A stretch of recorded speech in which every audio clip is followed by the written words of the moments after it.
be honest with you. Sometimes I prefer that to some sort of conversation about, a training camp left tackle that's emerging.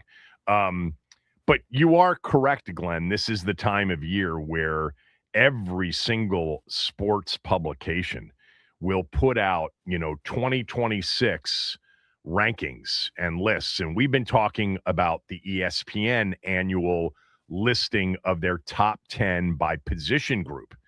And look, this time of year, it's a conversation.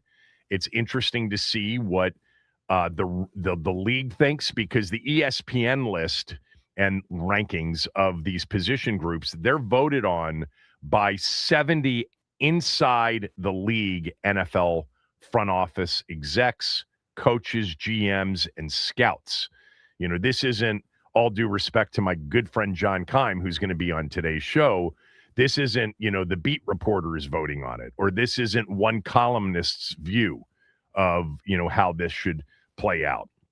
And I do think a lot of that stuff is absurd. And I do think that with respect to the NFL, it's interesting to find out what the league thinks of players and how they size them up to the rest of the league. But this league changes so much year to year. It is the most dynamic of all sports leagues, and it doesn't mean that much heading into a year. It might mean something to those players and people in the league, and it may even feel accurate the way it gets laid out. But in terms of how they'll play and how their teams will play, more importantly, it's not necessarily a predictor of anything. So we have talked about the wide receiver list, and Glenn seems to think that I was going to be wrong about Terry. I've been saying that I didn't think Terry would be in the top 10, and I thought there was a chance he'd be in the honorable mention list, depending on how many honorable mention receivers there were. I think Terry's somewhere between the 14th best receiver and the 18th, 19th, 20th best receiver in the league, somewhere in that group. That's where I would have Terry. Definitely outside the top 10. This league is just absolutely filled with wide receiver talent. And I'm talking about high-level elite playmakers, which I think Terry is a good playmaker, but he's not an elite playmaker. So, Glenn, the list came out literally just moments ago. The wide receiver list, ESPN's top 10 receivers, with another, let me count them up, with another 6 honorable mention receivers, and then another 10 honorable mention receivers. So they basically gave you 26 receivers in the NFL that they ranked out. They give you the top 10, then they list the honorable mention. And I've assumed in recent years, and have never been corrected on this, that the honorable mention is laid out in order of vote getting, because it's not in alphabetical order. It's not in some sort of, division or conference order. It's in order that's completely random, which leads me to believe that it is more likely than not based on how these players got votes. And then the same thing happens in the category of others receiving votes. So let me take you through the just unveiled and released on ESPN.com list/ranking of the wide receiver position in the NFL. The number one wide receiver in the NFL, Jamar Chase. I would say that if you gave me the choice of any receiver in the league, I think I would take Justin Jefferson. I think Jefferson's a better route runner and gets more separation. Chase is ridiculous after the catch. He's ridiculous in every which way. I mean, it's hard to argue with Jamar Chase as the best receiver. He is a massive problem for a defense. This is truly what an elite level wide receiver looks like. By the way, he earned 70% of the first place votes of the voters. I'm assuming that Justin Jefferson got the other most of the other 30%. I don't know. Maybe, people are in love with JSN now after last year. Last year, he wasn't even ranked. That'll tell you something about the NFL and the ever-changing nature of the NFL. One NFL coach actually said about Jamar Chase, he's the best I've ever gone against. He can break it for 80 at any time. That is true about him. He is a touchdown from anywhere on the field as a possibility. By the way, this is something that when I had Dan Quinn on back in March or whenever it was, and I said, what do you really need? And he said, we need somebody who can really disrupt defensively and get to the quarterback. We need a pass rush, and we need somebody who can score from anywhere on the field. That was the description, a true electrifying playmaker. They didn't really add that, in their offseason. I think they tried to. And I think that's why initially there was probably some interest in Brandon Ayuk. And I think, as of this moment, based on Jeremy Fowler and based on even Adam Schefter said something to the same effect that Fowler said on his podcast, that he doesn't believe Washington's interested in Ayuk anymore. But that's what was interesting to them about Brandon Ayuk, is that he is one of those guys who can score from anywhere on the field. Look, Terry's been able to score from anywhere on the field at times. Go back to the 86-yard touchdown pass against the Cowboys in 2024 and that insane play with about 15 seconds left in the game. I mean, that's one of the most insane throws, catches, runs after the catch you'll ever see. But Chase is number one on this list. Justin Jefferson is number two. And he's been number one before. Look, since Kirk left, he doesn't have a quarterback. I mean, you want to ask Justin Jefferson what he thinks about Kirk Cousins? Look at the numbers with Kirk versus without him. So you still need a quarterback for sure that can deliver you the football, but his route running, his separation, his hands, I also think he's incredibly dynamic after the catch as well. By the way, his 53.4% double team percentage last year ranked number one in the league. Number one in the league. So he gets doubled more than anybody. I'd love to get that list of the rankings. That might be Pro Football. No, that's not Pro Football Reference. Somebody else has that.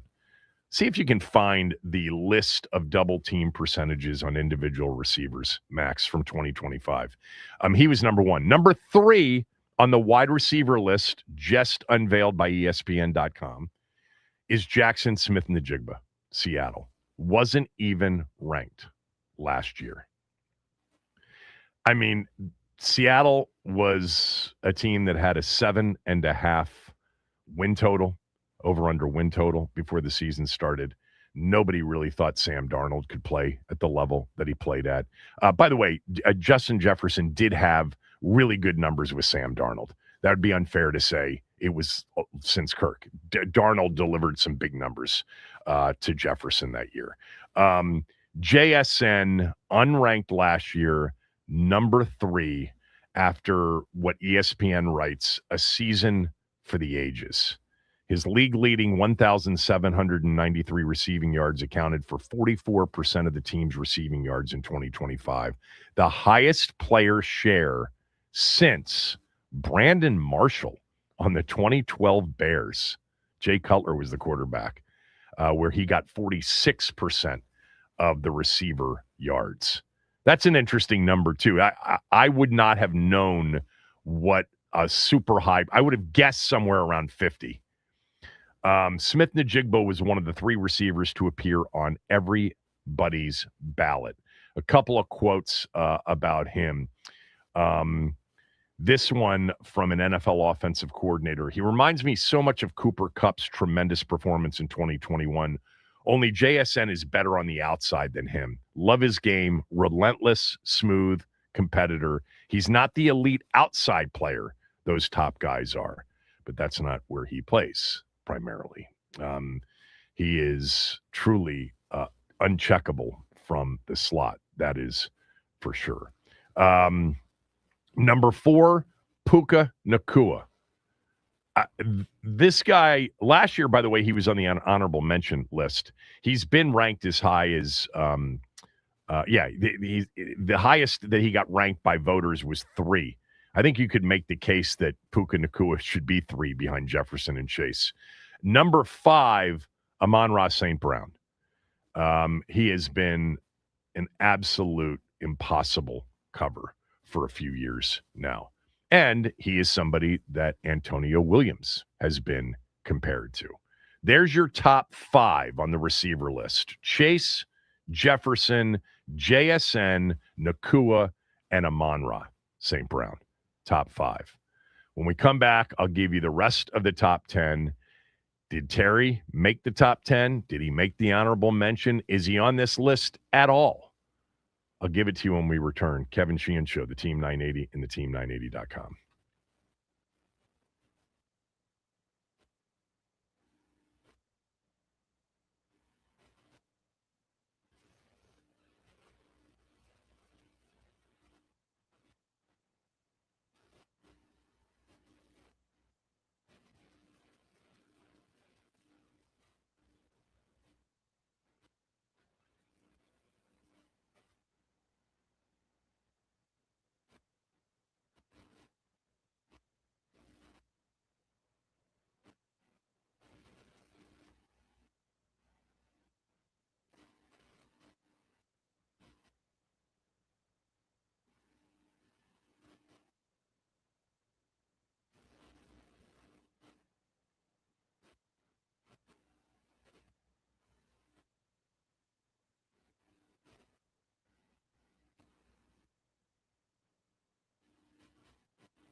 From Jay. Can you just get to Terry already? No. We got to play this thing out. I got to make sure that you're hanging on, hopefully. It's rankings. It's lists time of year. It's painful. Can't wait until, just imagine, 8 weeks from tonight, the NFL season opens up. 8 weeks from tonight, Seattle and New England from the Pacific Northwest. Followed by the next night, Rams 49ers, Melbourne, Australia. I mean, 7 weeks from tonight, we're gearing up for the first big college football weekend of the year. So there you go. And it's actually followed by what they call week 0, where there are a couple of games the previous weekend. We're getting there. We're in the window now. 2 months and counting. 8 weeks until opening night. That will be fun. All right. The ESPN.com position list unveilings continue. And today it was wide receiver. And I think this is always one in which, you get more of a view of what coaches, GMs, front office execs, and scouts around the league, what they think about these players. It's a more informed view, I would imagine. And this is, kind of an opportunity for those of you that really have been steadfast over the years, insisting that Terry McLaurin's an elite receiver or that he's a top 10 receiver. This is where, the league is telling you what they think. You don't have to agree with it, and they might not be right in terms of what he ends up doing this year. I actually think he's going to have a big year. The key, obviously, is Jaden staying healthy, but that and him staying healthy. But he's such a pro after a very disappointing season for him personally. I bet he comes in the best shape of his life, and we don't have the summer drama to contend with. So the ESPN wide receiver list includes top 10 and then 6 honorable mentions, and then another 10 of others receiving votes. And they're pretty much laid out, I believe, chronologically in terms of where you got votes. So we can put a number next to Terry's name when we get there. Jamar Chase was number 1, Justin Jefferson 2, Jackson Smith-Njigba 3, Puka Nacua 4, Amon-Ra St. Brown 5. I was just telling Max during the break, I don't really have a problem with this top 5. I think I'd have, in terms of the 5 players, I think I'd have Jefferson ahead of Chase. I think I would have Nacua ahead of JSN. But I think those 5 are truly the uncheckable receivers in the league. A.J. Brown is a guy that when, healthy and when engaged, I think can push that general area. I also think there's a receiver that just needs to stay healthy, and he's going to be a guy that we're going to consider to be in that area, and that's Nico Collins from Houston, and maybe even a guy like Garrett Wilson down the road, or Malik Neighbors for sure down the road as a top 5 guy. But for right now, I don't have a problem with the top 5 guys. Number 6 is CD Lamb. Man, I've just never been a big CD Lamb guy, but in the last couple of years, I get it. He's one difficult cover. It's nice, though, to have George Pickens, who, by the way, his franchise tag goes into full effect if they don't reach a long-term deal today, is the deadline to reach a long-term deal with those players that have been franchise tagged. Looks like he's going to play 2026 under the tag, which means that there will be a bidding war. If Pickens has another big year, there will be a bidding war for George Pickens in free agency next year. Speaking of Pickens, he comes in at 7. He was unranked last year. People were not sure about George Pickens. Why would the Steelers give him up? They needed a receiver. He seemed to be a bit of a problem in Pittsburgh. This is one veteran NFL offensive coach on George Pickens, one of the best I've ever seen at the contested catch. There's such untapped ability there. It's just a consistency issue. And where is his head at week to week? Yeah, that's the thing with Pickens, and that may be why the Cowboys are hesitant to give him a long-term deal. It's tough to have big, long-term, massive contracts into 2 receivers on one team. They've already got one into CD Lamb. Number 8 on the list, Nico Collins. Man, I think he is at times, I think he's been underrated, but this isn't underrated. This puts him in a spot where I think he's got this kind of top 10 ability when he's healthy. As one personnel exec with an NFL team put it, Collins has the traits that you would draw up if building a receiver from scratch. Combination of size, strength, speed, route running hands, and ball skills. Can make plays when contested and is physical after the catch. He is one true outside receiver. His issue, again, has just been availability. You know, he missed some games last year, missed several games in 2024, missed games early in his career. He just hasn't been able to stay healthy consistently. But he's special in terms of what that NFL exec said. He's got everything that you look for. Number 9 on the list is A.J. Brown. He was number 5 last year. Man, there's just something about A.J. Brown in the way he went out in Philadelphia that was repulsive to me and should be a concern to anybody in New England. He certainly has all the tools: size, hands, separation ability, contested catch ability. He does change the way a defense plays an offense. He's one of those guys. He certainly could be a top 5 guy, and he was last year. He came in at 5th.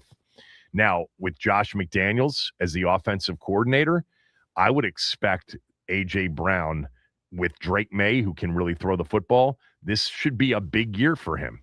Should be a big year for him in New England. He came in at 9. Davante Adams, at what is he now? 33, 34 years old, still in the top 10. Last year, he was honorable mention. He's the only top 10 receiver in his 30s. So the Rams have 2 top 10 receivers. They have the best pass rusher in the league, and they might get Aaron Donald back. By the way, just as a side note, we've talked a lot about 2026 as it relates to the favorites. The Rams may go into the 2026 season. If Aaron Donald comes back, they may go into the 2026 season as one of the most prohibitive favorites we've ever seen to win the Super Bowl.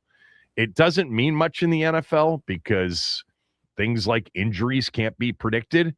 And if they were to lose Matt Stafford, their season goes to hell in a handbucket pretty quickly. But in terms of a roster and on paper, what the Rams might look like, what they already look like, and then if you were to add Aaron Donald to that mix, God, that team looks truly unstoppable. And they come to Landover. And that will be the game in which John Riggins' 44 jersey will be retired. So there's your top 10. Terry was not in the top 10. All right. I didn't think he would be. I thought there was a chance he'd be in the honorable mention. We'll get to that in a moment. But Jamar Chase 1, Justin Jefferson 2, Jackson Smith Njigba 3, Puka Nacua 4, Amon-Ra St. Brown 5, CeeDee Lamb 6, George Pickens 7, Nico Collins 8, A.J. Brown 9, and Davante Adams 10. So the Rams and the Cowboys both have 2 receivers in the top 10 as voted on by league execs, GMs, head coaches, and scouts.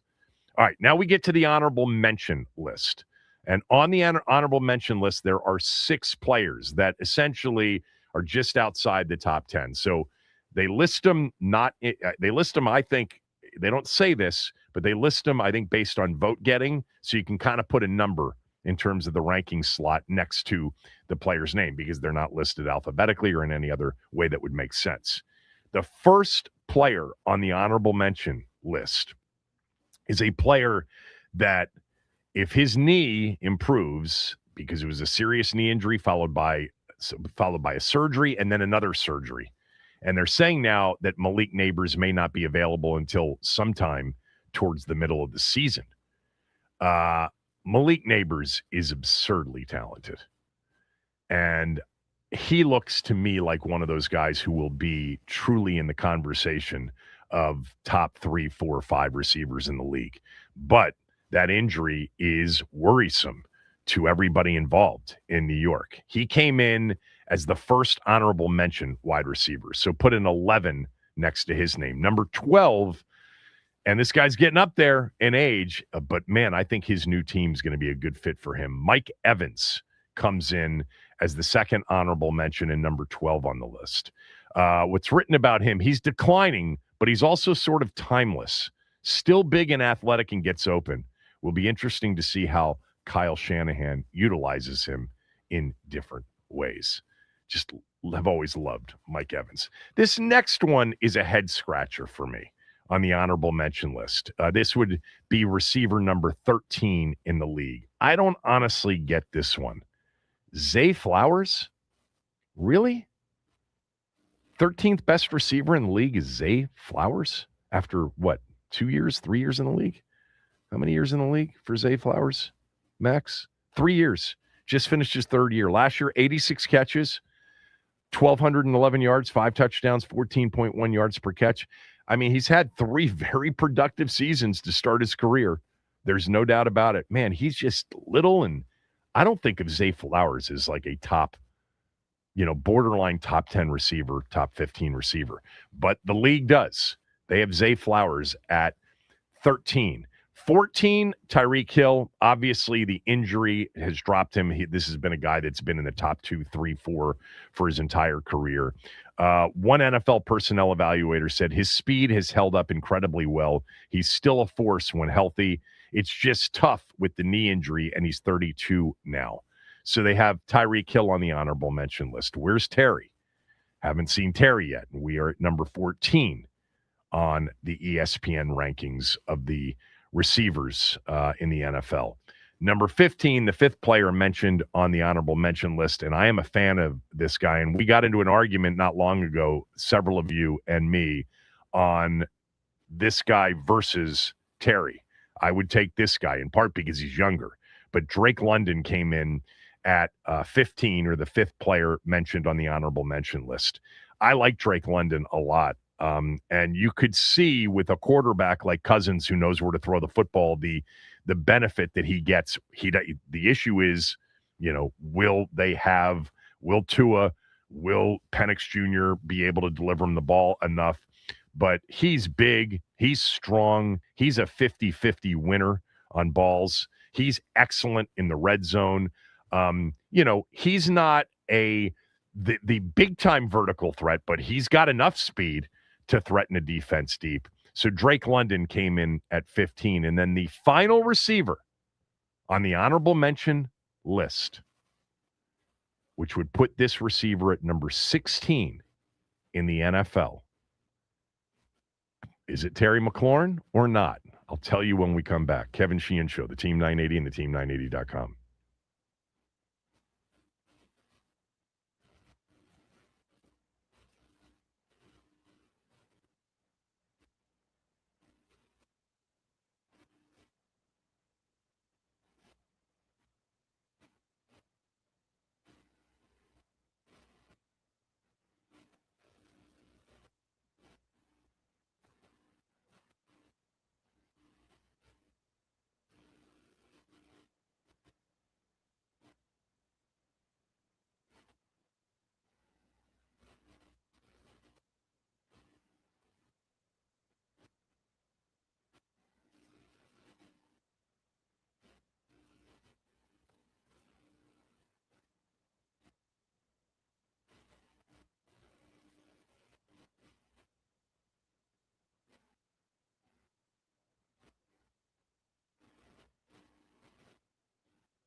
All right, we're sharing with all of you, if you haven't seen it, ESPN's list of the best receivers in the NFL, ranked 1 through 10, and then there are 6 honorable mentions ranked, I believe, in order of the way the players got the votes, and then another 10 receivers mentioned as others receiving votes. This league is deep at wide receiver. I think this is true. This will be the most players at any position that got votes.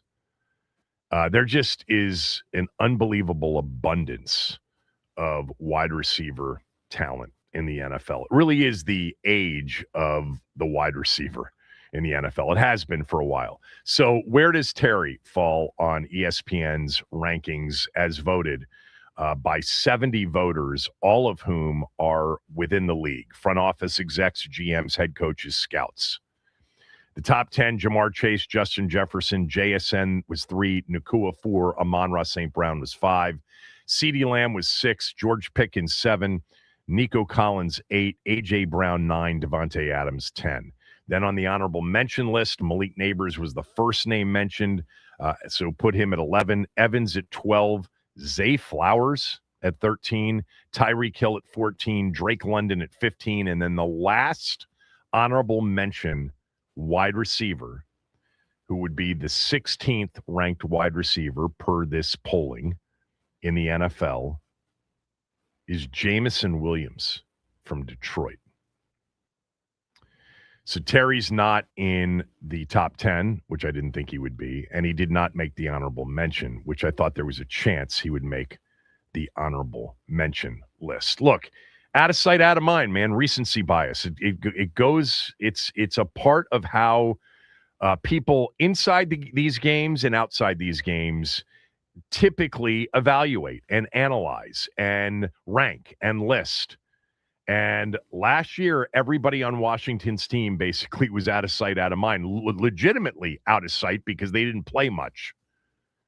Jaden Daniels didn't play much. Terry didn't play a lot last year.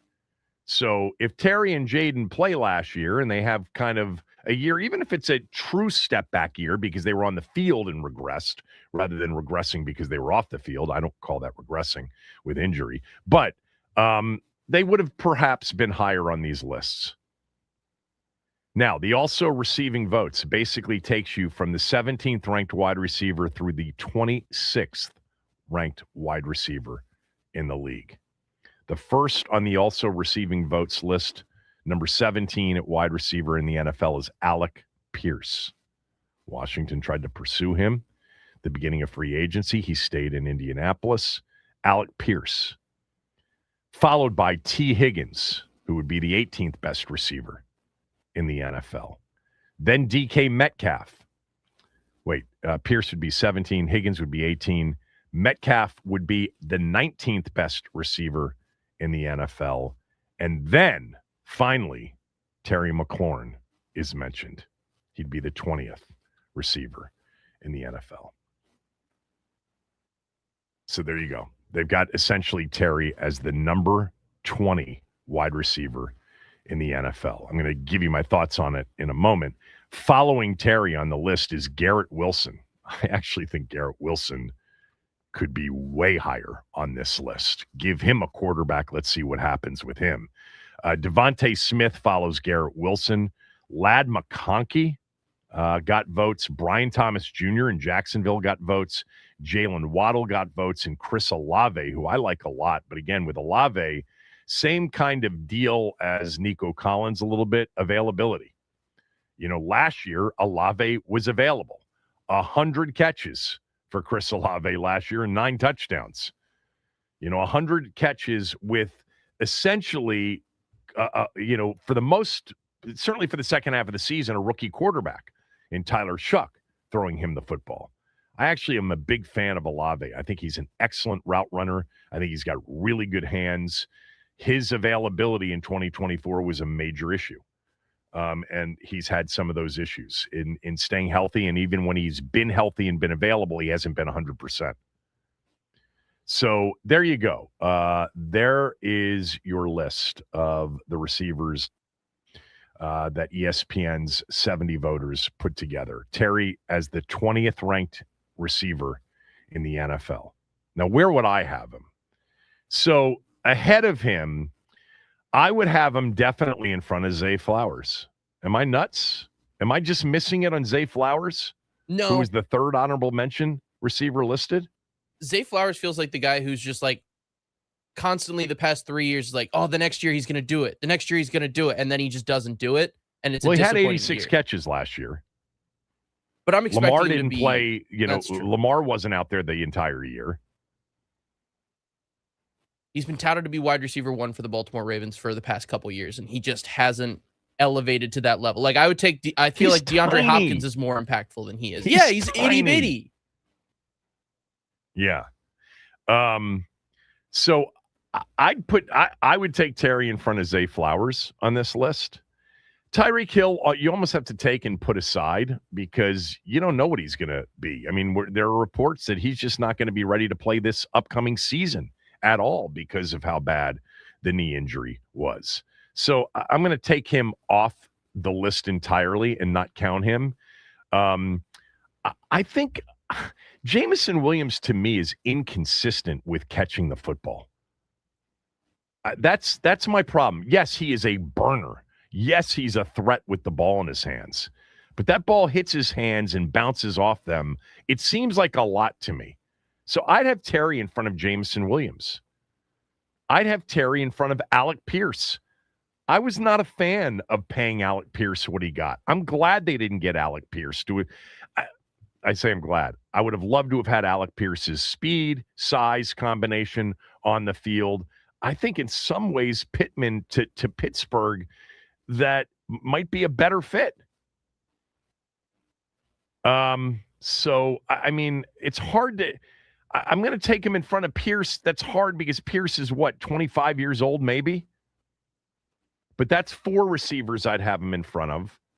And then I don't know if I'd have Terry in front of T. Higgins. I think T. Higgins is special. DK Metcalf, inconsistent too. Nah, I need Metcalf's size and just the ability to dominate a game. We've seen him do that before. So I gave you 4 receivers and I took Hill off the list. So I guess I'd have Terry at 15 or 16, which is always kind of where I've thought he's been. I mean, I think, a couple years ago, I definitely thought it was closer to 11 or 12. He's not a top 10 receiver. This is part of the reason going through this exercise. Again, it's opinion, it's subjective, but at least the voters are people in the league who, have a sense for the league. I know that a lot of our fans, and I think this is true of a lot of fan bases fans around the league, you watch your team, you don't watch the rest of the league as much. Terry's not an elite wide receiver. He just isn't. Many of you think he is. He isn't. He's not a top 10 wide receiver in the league. He just isn't. And he's going to get further away from the top 10 as he gets older. Although I would expect that both Jaden and Terry this time next year are much higher on the lists than they are right now. That, of course, assumes, and fingers crossed, is about them staying on the field. Because if they stay on the field, they'll be productive. They'll be very productive. I do believe that. But I would have him much closer to 15 than I would 20.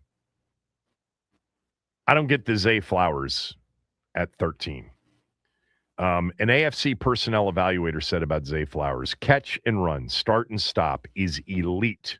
Awareness of where people are when he catches the ball, elite. Yeah. All right, there you go.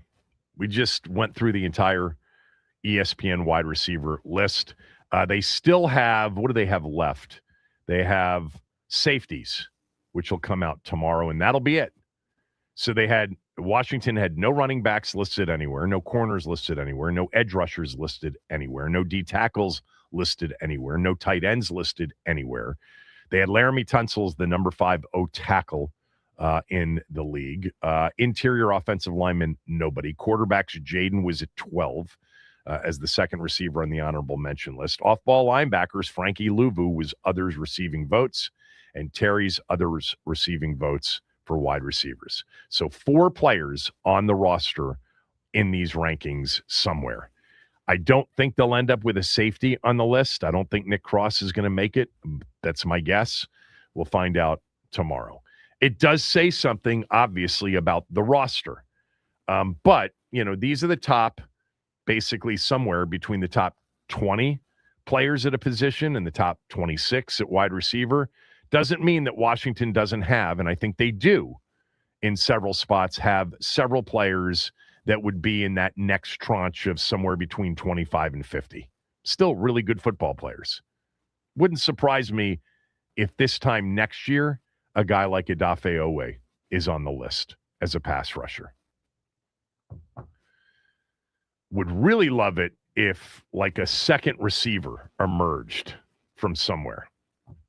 All right. That's the question here. Looking ahead, if you want to weigh in at 301-230-0980, 301-230-0980. What do you make of Terry's position on the wide receiver list? Is it right or not? Why or why not? 20th overall in the league. And then give me a player that's not on the list from this team. That would exclude Terry. That would exclude Luvu. That would exclude Jaden Daniels and Laramie Tunsil, that you think will be on one of these lists this time next year. I got two that I think have a really good chance with big seasons, breakout seasons that will be on this list this time next year. Somewhere, not necessarily in the top 10, but honorable mention, others receiving votes. We better have a lot more than 4 this time next year. So reaction to Terry coming in where he came in on the wide receiver list, and then give me the player that right now isn't on any list that you think will be on a list this time next year. 301-230-0980. It's the Kevin Sheehan Show on the Team 980, theteam980.com. We're free and live on the Odyssey app. And let me just tell you that Window Nation right now is offering one of their best deals of the year. It's 50% off of everything. All window styles, 50% off. They've got over 1,500 window styles for you to choose from, different types, different colors, plenty of product. You'll find something that you like. In addition to paying half price on everything, you don't have to pay for your purchase at all for 2 years. No money down required, no monthly payments required, and no interest charged for 2 full years. It all starts with an in-home estimate. Call them at 866-90-NATION or head to windownation.com. They'll send somebody out there, especially if you mention that you heard about Window Nation from this show, the Kevin Sheehan Show. They'll send some of their best people out. In an hour or less, they'll go through your home. They'll tell you which windows actually need to be replaced and which ones don't need to be replaced. And then they'll leave you with a quote, and then they'll leave you alone. You make the call after that. No pressure, no obligation, just an hour or less. Here's what it costs. Here's the deal. You let us know. Call them at 866-90-NATION or head to windownation.com. Mention my name. I promise you they will take really good care of you.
On ESPN's list of the best receivers in the NFL, Terry McLaurin was not in the top 10. He was not even mentioned as an honorable mention. He was on the list of others receiving votes. If you count it down in terms of the honorable mentions after the top 10 and the others receiving votes, he's number 20 in the NFL per the 70 voters in league buildings, front office execs, including GMs, head coaches, and scouts all voted on this on ESPN's annual, listing of the best players by position group in the NFL. So your reaction to where Terry came in on this year's wide receiver list, I'd actually have him closer to 15 than I would 20. I wouldn't have him any higher than 15.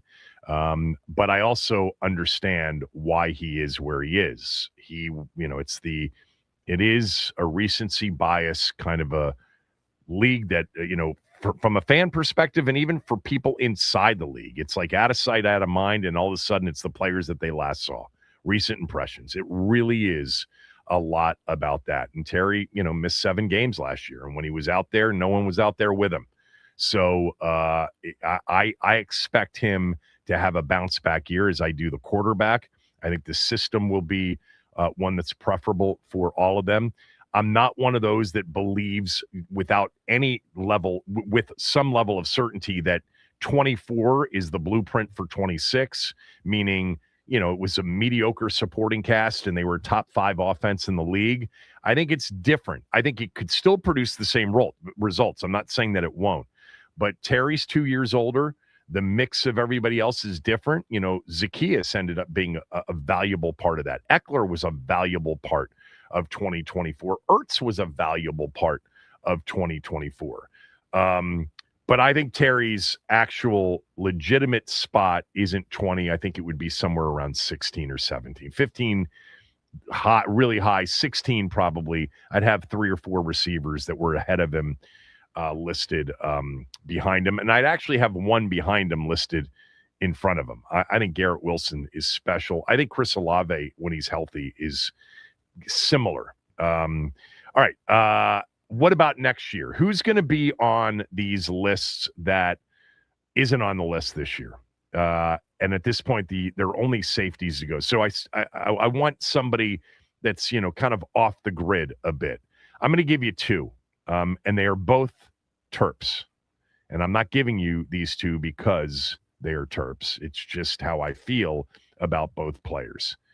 I think Chigakonkwo is going to be on a list next year, whether it's, top 10, honorable mention, or others receiving votes. He was not on any of those in the tight end category. I thought there was a chance he could be on the others receiving votes, but he wasn't because he just wasn't and hasn't been on a team that's had the capability at quarterback. Not yet anyway with Cam Ward. He played with Cam Ward last year in Cam Ward's rookie season. I think Chig's going to be on the list for tight ends next year. And then on the defensive side of the ball, I think there are many candidates. I think Nick Cross could be one of those guys that is on the safety list next year. Now, he was not anywhere on the list last year. I don't know if he'll be on the list tomorrow when the safeties come out. I will tell you this, that last year he was a high level in the box safety and a great tackler. Washington needs those, as we know. He's a high IQ player. I think Nick Cross actually at times plays very much like a linebacker. Now, this is part of the problem with that position at safety. Playing in the box, if that's where he ends up playing a lot, is not going to, result in some of the, pass breakup stats, pass defended stats, interception stats that sometimes, voters will look at first when they're evaluating safeties. But I do like Nick Cross, and I think he's going to be a valuable part of this defense. I think there are other players that could emerge. I think an Owe, a Chenal, a Chason, a Trey Amos, who knows. But Cross is my sort of off the grid, along with Chig, which isn't really off the grid. Those 2 I could see being on lists this time next year. Max, you kind of feel like Terry is a little bit low on the list. You would have had him a little bit higher, right? Yeah, I would have put him a little bit higher, but I mean, when you get into the kind of debatable territory of like Zay Flowers and Jamison Williams and all that, he should definitely be in the honorable mention. I feel like he should be higher than those two guys, but I do agree that Drake London's a little bit better, so he should be at least in the honorable mentions. He should be above receiving votes. All right, give me a player or two that you think will appear on these lists from our team. You kind of took both of mine because I'm really high on Chig. Chig's a good guess. I mean, yeah. Because he's going to be targeted a lot. Yeah. He's probably going to finish second if he plays 17 games. I could see him easily, like Ertz, being the second most targeted and being second in receptions on the team. Yeah, and then you're absolutely right about there being a ton of candidates for breakout years on defense, but I'm going to be the guy who's going to pump up the rookie and give me Sonny Styles killing it this year at the middle linebacker spot with the green dot as well. Yeah, that would be phenomenal if in year 2 he appeared on the linebacker list. That would be the off-ball linebacker list. All right, 301-230-0980. Your reaction to ESPN's list. You don't have to bash the list or bash the rankings. It's that time of year, and this is the one that we've done pretty consistently over the last 4, 5, 6 years. And we've probably done the wide receiver list as much as we've done any other list. So your reaction to Terry basically not being in the top 10, not listed as an honorable mention, and coming in as essentially the 20th ranked receiver in the NFL. And then give me a player that's, off the radar a bit because they're not going to be on the list this year. Watch Nick Cross show up on the list tomorrow. But give me a player that you think ends up on the list next year. Let's start with our guy, Paulie, because we missed Paulie yesterday. Go ahead. Hail to the W. Big guy. How you doing, man? Hail to the W. Yeah. Listen, I'm gonna agree with both of y'all as far as Terry go. I got him around 15. I got him ahead of Pierce and Metcalf. Ask anybody in Pittsburgh and Seattle the past 2 years about Metcalf. He's not that guy anymore. But I'm gonna say this: the people who voting on this list, around the league and all that, it's the same people who passed up on Terry in the draft. I mean, so it's kind of consistent for how they've been feeling about him his whole career. And yeah, there are other players. I mean, Amon-Ra was a third or a fourth rounder. It's not. He's ranked. Puka Nacua is a fourth rounder. It's not. I don't think that's why they ranked him where they ranked him. I understand what you're saying, but they missed on Amon-Ra and Puka Nacua too, and Jackson Smith-Njigba. Where'd he get picked? Was he second or third round? He was first round, maybe. I forget.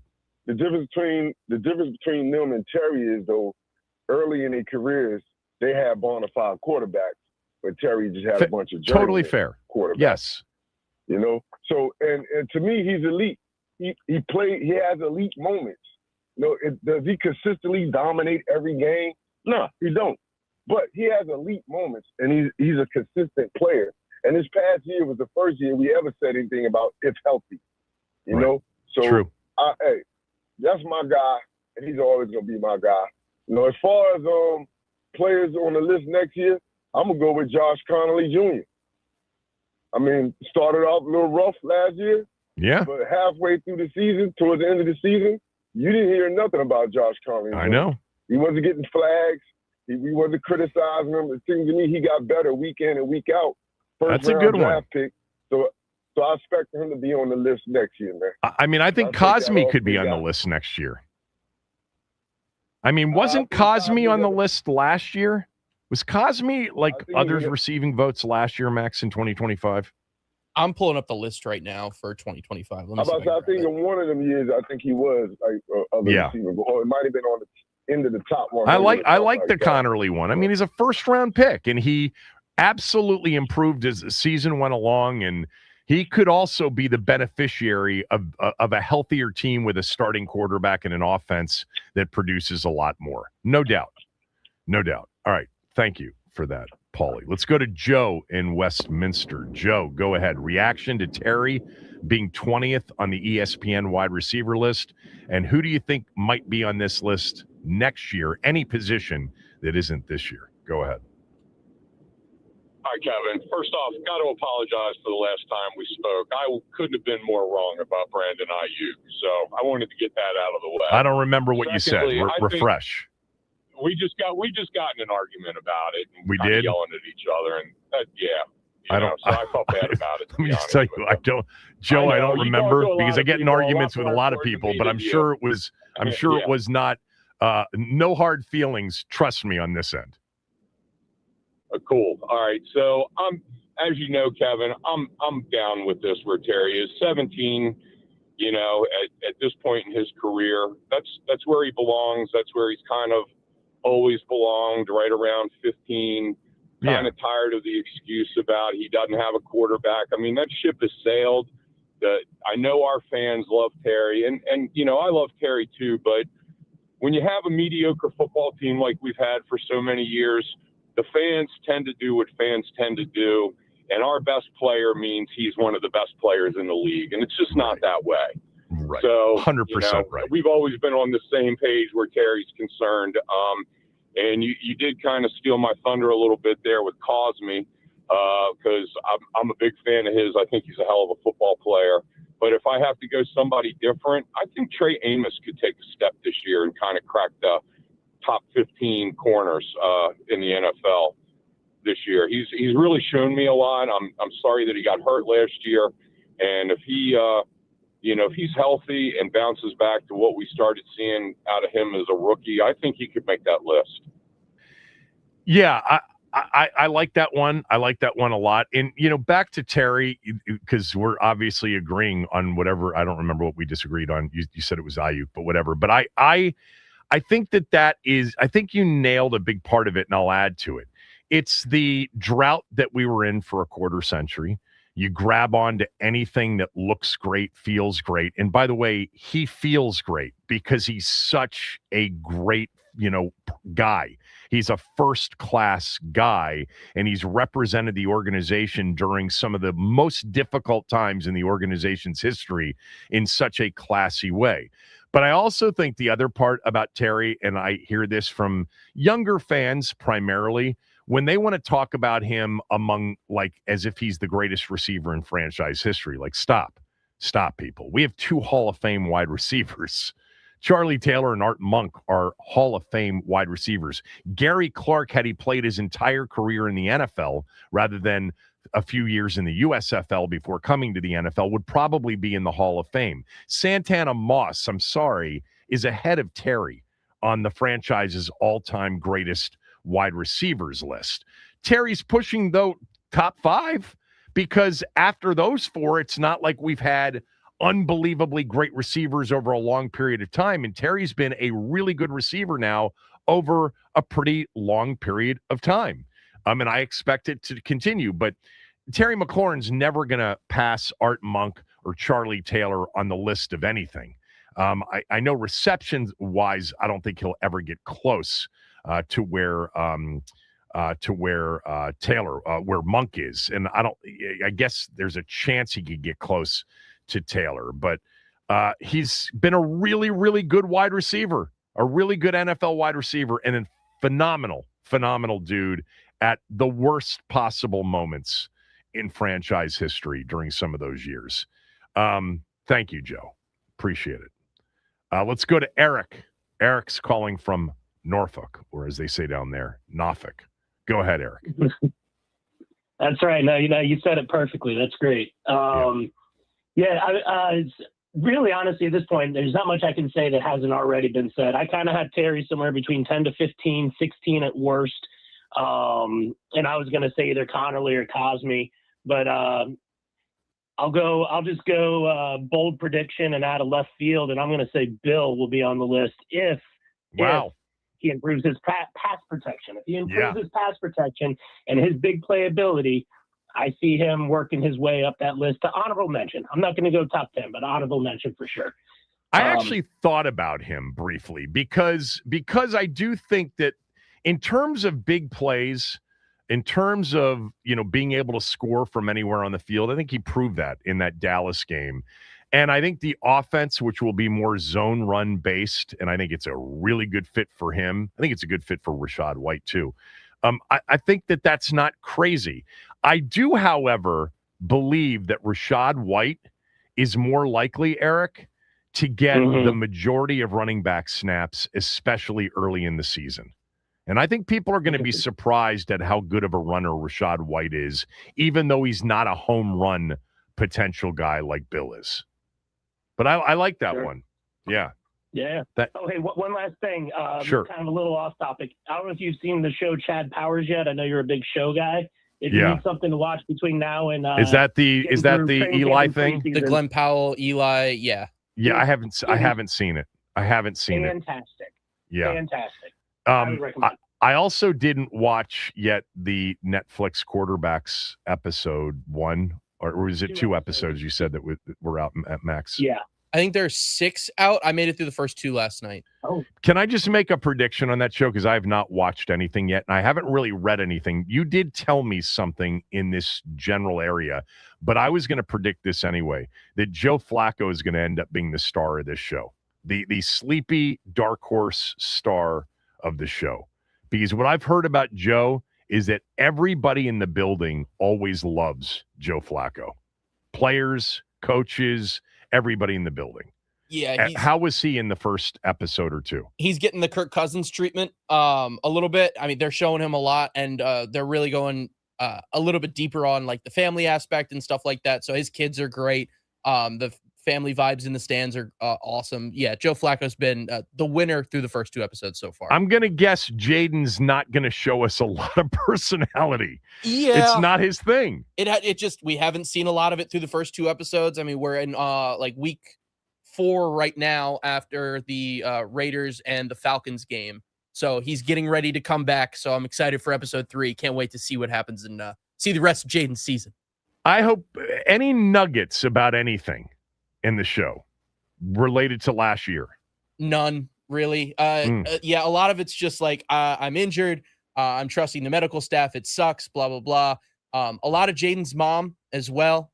So there's that for those who give him a lot of talk for her being around all the time. I get she's a big part of his life. So she's also a very present in the show. Robert in Annapolis, go ahead. What did you make of Terry's position on the wide receiver list, and do you have a player next year that will appear on the list that has never appeared on the list?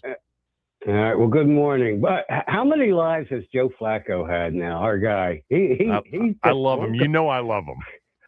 I just he's one of these guys that literally, as long as he wants to play, there's a quarterback room in the NFL that would love to have him. Period. Yeah, he didn't let a lot get to him. You know, he was pretty much focused, and particularly in the playoffs. But anyhow, let me get on this. These lists are fun, but they don't mean anything, you know. But these people have some knowledge. But I gotta respond on the Flowers-McLaurin comparison. Yeah. And again, I'm not promoting my guy against your guy or anything like that. But statistically, you know, Flowers has played about 4 or 5 more games because Terry missed some games last year. However, over the 3 years that Flowers has been in the league, you know, he has about 500 more yards than McLaurin, and he has about 40 more catches. He's definitely more of a breakaway. He's 5 years younger. I don't know if they factor that in. You said recency. You know, some of those receivers, TK Metcalf and a couple of the others, their best days weren't the last couple of years. So, but let me ask you this. I'll just ask it like this. You're okay to say this. I was just surprised because I didn't expect Zay Flowers' name to pop up. And that's why that's actually, I'm just going to say, some of the benefit of these lists when the people in the league are putting together and voting on these lists is that sometimes there's a player out there that they know is much better than most fans know even before we know it.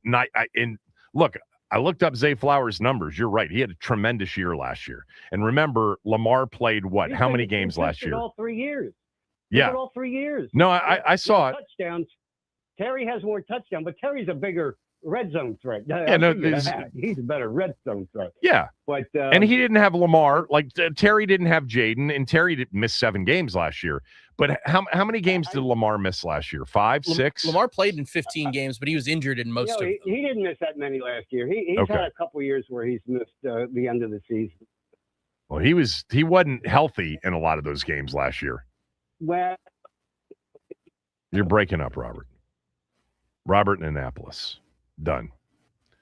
86. Robert in Annapolis. All right. John Keim next. Kevin Sheehan Show, the Team 980 and the team980.com.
All right, John Keim is with us, and I'm just going to start with the thing that you texted me about and said, I don't want to talk about Brandon Ayuk. So what do you think happens with Brandon Ayuk?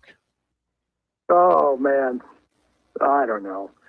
I think that every time he posts on Instagram, he reduces his chances of coming here. Did you think like I did? I'm pretty sure you and I talked about this before. A month and a half ago, I would have given it a 90% chance he ended up in a Washington uniform on opening day. Were you in that same spot? I was pretty close to that, yeah, because first of all, you knew that there was interest, and that if anybody knew this guy, it would be this team because of Adam Peters working there and Jaden Daniels' relationship. So, and because there was a need for what he provided. And so, yes, it all made sense. And then, the longer it went with San Francisco, not, kind of whatever they're doing or whenever they're going to release them, we don't know. And then with these posts, I just think that, you say you have to wonder how low those odds are at this point. Yeah, I mean, I was actually in favor of it happening. I was a big Ayuk guy back in 2023. I really thought he was borderline really elite and really kind of climbing the chart of the best receivers in the league. And so I was all for it, and now I'm totally against it. And I know people will say, really, Antonio Brown, I mean, none of these things should be disqualifiers. And I get that. A lot of this stuff typically isn't disqualifying for players. But I think he's crossed the line. I think he's given everybody reason to pause because, A, he's not serious, John, and B, he won't do what, needs to be done from an action standpoint to create the outcome that he wants. And so I just, at this point, I would move on. So you thought initially yes, and now you think no. How strong is the no for you right now in terms of how you think the team feels? I mean, it's pretty strong. And I will say this, I've been on vacation and people there are on vacation. And the last thing I'm going to do, Kevin, is reach out about this because he's not free. So if, just because he was posting all that stuff while I was on vacation and happily missed or didn't have to do anything with it, I wasn't going to reach out to anybody and disturb their time off to talk about this. Because again, he's not free. So you start there, right? But so with but I would say that I would think, again, the odds are very low that he would be here. And it's I know people, you'd see things like, oh, they're trolling each other. Like, I've got no indication that it was that. None, right? So, and I get it. Like, people you want to try and make it work for your team, but it's not just all this. Then it's like you combine it with, first of all, you don't know when he's going to come free. Secondly, where's his game at? There's even before this, there was you don't know not so much what shape he'll be in, but where's his game at? It would have been almost 2 years since he had played. And it does take a minute to get back into, playing. I mean, I don't care who you are. And there was a chance that he wasn't going to get here until after final cuts. You know what I mean? So even before this, it was like, how long will it take him to get up to speed? And not that this is going to cause him to be up to speed, but it was like there were questions before that, and then it's like, okay, now you throw another layer of questions on top of that. And it's like, all right. And, I also think, Kevin, they feel pretty good about what they have in that room. And it doesn't mean they think it's finished, but they feel pretty good. And so the thing I always say, first of all, you chase fit, not names. And I don't think you ever act out of desperation. And that's so I think if you feel desperate, and you just go sign anybody and whoever it is in general, I just don't think that's a wise strategy. So they do like what they have. And I know we can look at the names and say well, what do they really have? But I think what you have to there's a couple things to take into account. One is if Jaden Daniels is healthy, others are going to be better because 2 years ago, he took a group that was pretty indistinguished outside of Terry McLaurin and made them productive. And so you start there, and then it's like, okay, how much does the the new scheme contribute to perhaps better opportunities, right? Run the under center play action. You talk to people like the scheme, they feel like the scheme will get guys open more than it did in the past. Whereas in the past, it was a little bit more reliant on winning a one-on-one, right? And so like that, so I think there's other factors to go into that you don't have to act out of desperation. But again, like I would be all for them bolstering that room. I would agree with anybody who says like, yeah, they could use another piece, but I don't think you ever act out of desperation. So if I told you and fast forwarded to September 12th, the night before the opener, and told you they did have another receiver on their roster, who do you think it would be? Oh, I don't know. I mean, the ones that would be the logical choices that would help them, because like you can't just there's two veterans out there, Stephon Diggs and Keenan Allen. Like those are the guys that, because like outside of that, Debo is more of an inside guy, and they've got guys who can play inside there, right? That they like and they want to give opportunities to, including Antonio Williams. So, he doesn't necessarily give you what you don't have. I think what Diggs and Allen would give you is a professional receivers who, if nothing else, can help you move the chains. And, whether or not, I don't know what Diggs, like we know we can look at his resume and it's pretty good, right? It's very good. And Keenan is older, but it's, again, chain mover. So if you want something like that, that is available. And so, I think you'd have to look at those guys as far as like, if you're looking at names, I mean, ideally what they would want is a guy with speed, right? Like that's why they went after Alec Pierce, but they didn't get him. So, I think that's what they ideally would get. But I think that the one fear I would have, Kevin, for them is, well, what if McLaurin has to miss a few games again? What does it look like? That's the one question. And I think that's, so that could lead to something else happening with with a veteran receiver. I'm settled in right now, subject to change, because things can change and there's still plenty of time for things to change, including with Ayuk. He could try to repair his image to a point in which people might be interested. I'm not counting on that. But yeah, I always say never. So I always say never say never, because I've learned in this business that, it's unless you hear from multiple people saying there's no chance, then, but right. Short of that, like, who the heck knows? But like that, I think, like I said, the odds are pretty low. So I've settled in on 58% chance that what they have now is what they take to camp and what they take in to the regular season minus, the people that they end up releasing. 42% chance. How do you get to 50? How do you get to 58%? I'm not sharing my formula with you. I'm not sharing my formula with you. 42% chance that they add, something significant. As you mentioned, the two out there right now would be Keenan Allen and Stephon Diggs. Do you want to give me your percentage? I don't have percent. You don't have a formula for this? Okay. No, I do not. All right. Well, I'll work on one with you at some point. All right. My formula is like talking to people and seeing like, what do you think? I mean, I think here's the other thing too. Like, do they necessarily add someone before camp? I don't know. And now, if you want a guy like Diggs, you probably have to add him before camp, because there are other teams that definitely want him.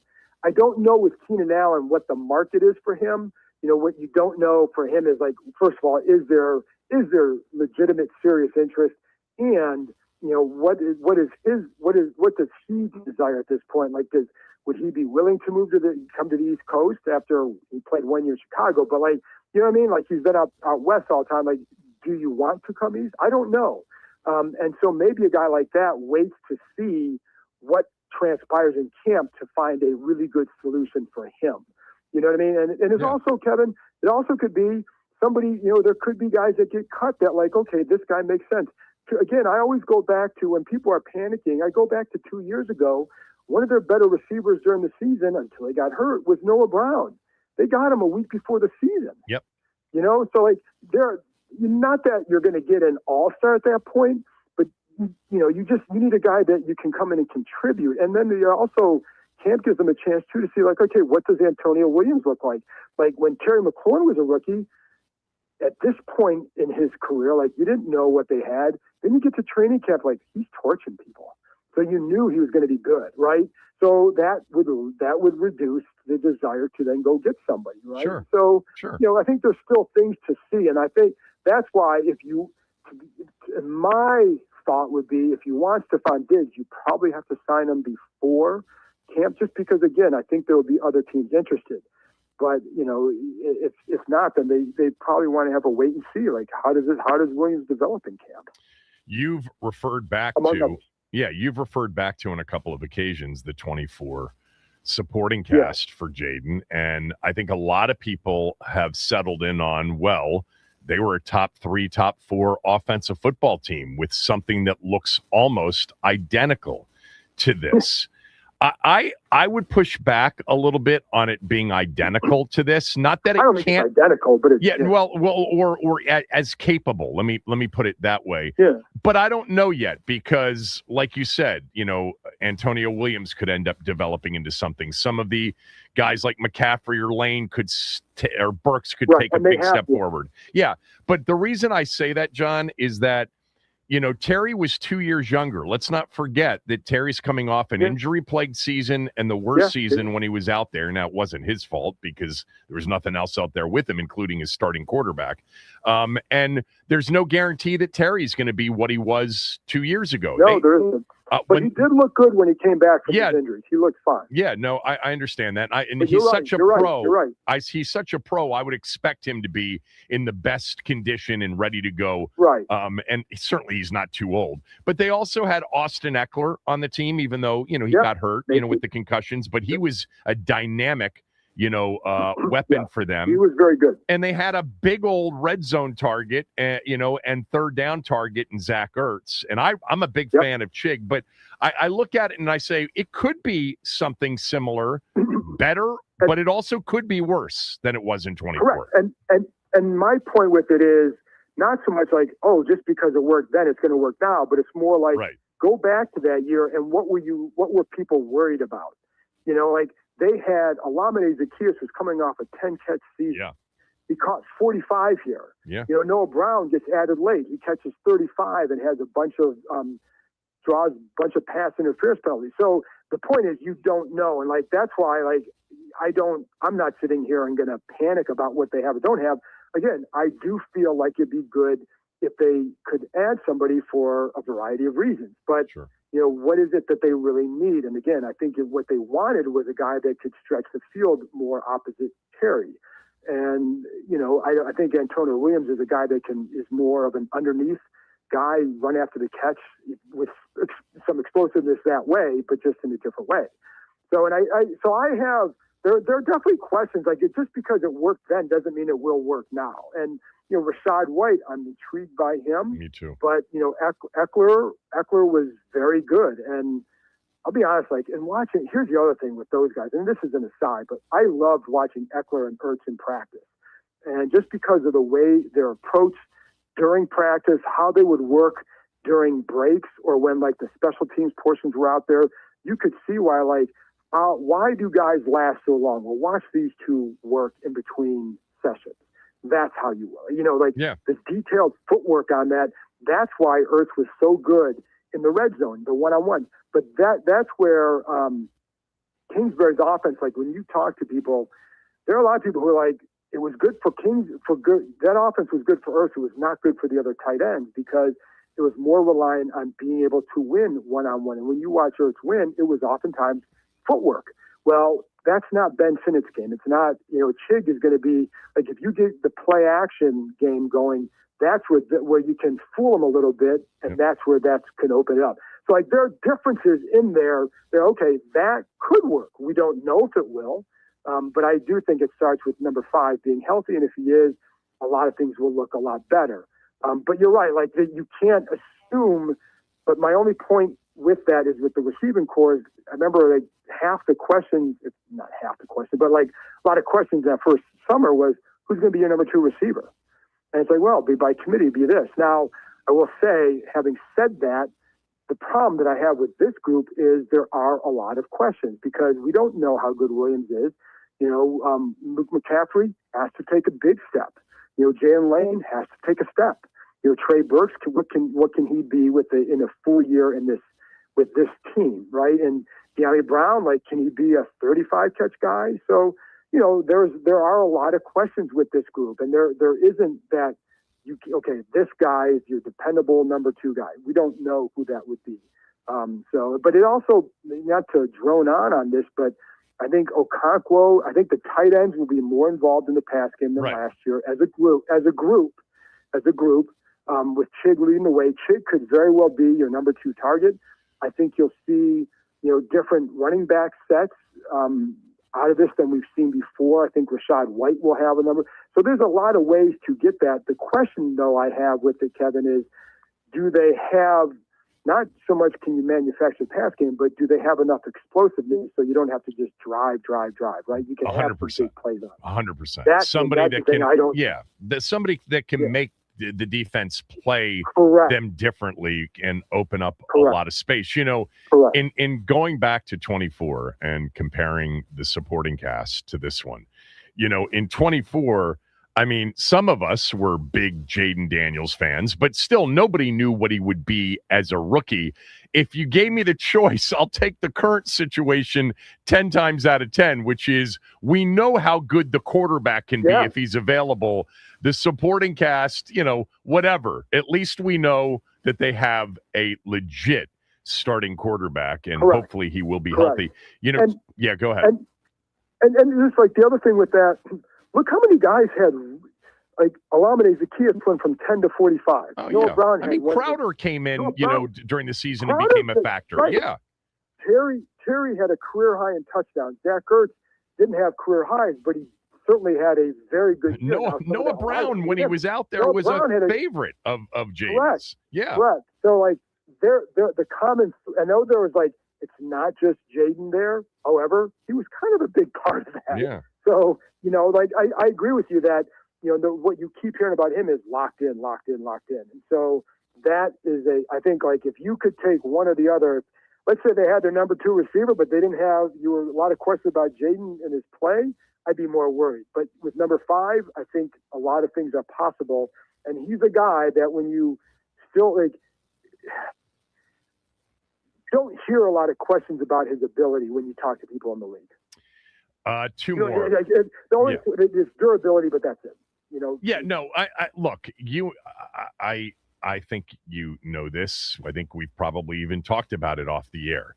There's not one shred of confidence loss in that building out there in Jaden Daniels. Not one. None. They understand what happened last year. He wasn't available to play football for essentially 13 games start to finish. All right, 2 other players offensively. You've already mentioned Rachaad White. My gut tells me that at least early in the season, he's going to be a major factor and may actually exceed Bill's snap count. What do you think?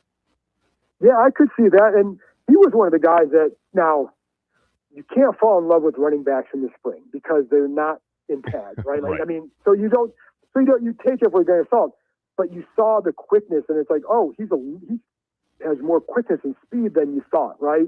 So I could definitely see him having a key role, especially early in the year, and it may last all year, but I definitely could see that. And he's been productive in the past.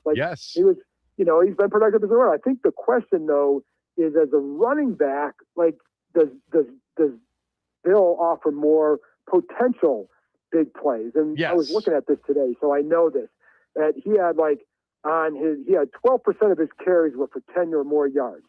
Of the running backs with 100 or more carries last year, that was I think 8. And whereas Rachaad had 9%. Now, I don't know. It's also very possible he's getting, you're getting carries in different situations. I don't know how that all plays out. What I do know is that I think with Krosky Merritt in this system, which is heavily reliant on a one-cut back, that he fits that well. But he's got to develop in other areas. But I agree with you. It would not shock me at all if White has a bigger role early, and not because Krosky Merritt hasn't developed, but because maybe White is maybe he's just in a really good spot. Let's flip the conversation to the defensive side of the ball. Obviously, they haven't taken a snap in a real game as a completely revamped defense quite yet. But what do you think they're excited about? Oh, length and speed. That they definitely have a lot more of that this year for sure. So, like, I think that's obvious when you watch them. And those are the guys, like, that's what they were focusing on in the offseason, free agency, and the draft with Sonny Styles, Owe. You know, like, Owe can run, man. And, you know, like, Caleb on Chase on. Like, they got some, they will be more athletic on defense. Now, you have to be better. But, like, you know, we watched those games last year, and you'd watch a good defense and, like, oh, these dudes aren't in the same ballpark. Yeah. They're just not. And, you know, so, and a lot of it was like, you know, whether they were older or just looked slower or less athletic, that should be different this year. Now, again, you have to go out and play better.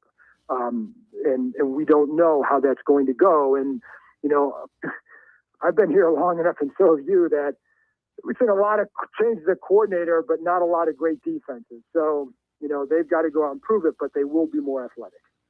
Is there a player that's been on the roster, you know, the last year or two that hasn't gotten the opportunity that you think will with Durante Jones as the new coordinator? Not yet. Like, the guy I would have wondered about would have been Jordan McGee, but then they get Chenal, they draft Sonny Styles. You have a glut at linebackers. And I think you have four guys who can play inside with Frankie Louvu, right? And I think he's a guy that, like, will be interesting to watch this year. But in the front, you know, I don't know that there's a guy that you'd say, like, oh, this guy's just been kind of waiting for it. I'd have to think, like, cornerback, no. Safety, the guys who haven't played but who are on the roster but haven't played, like, from scrimmage a lot, are Percy Butler and Tyler Owens. But I do think, like, right now they still view those guys more as special teams guys going into camp. It seems like, but, you know, we'll see. But I don't know that there's one guy on that side, unless there's somebody that I'm missing up front. Like, you know, you get set up. You know. Yeah, I was thinking about Jordan McGee, but I was also thinking about Kane Medrano. Not that he's a comp for Van Ginkel in terms of size and length, but his playmaking ability is somewhat similar. And I was just curious as to whether or not, you know, maybe they like some of what he gives from that standpoint.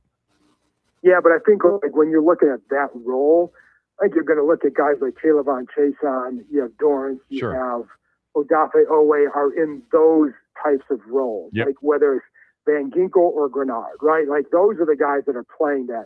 I think with Medrano, I'll be curious to see, because I was curious about him as well.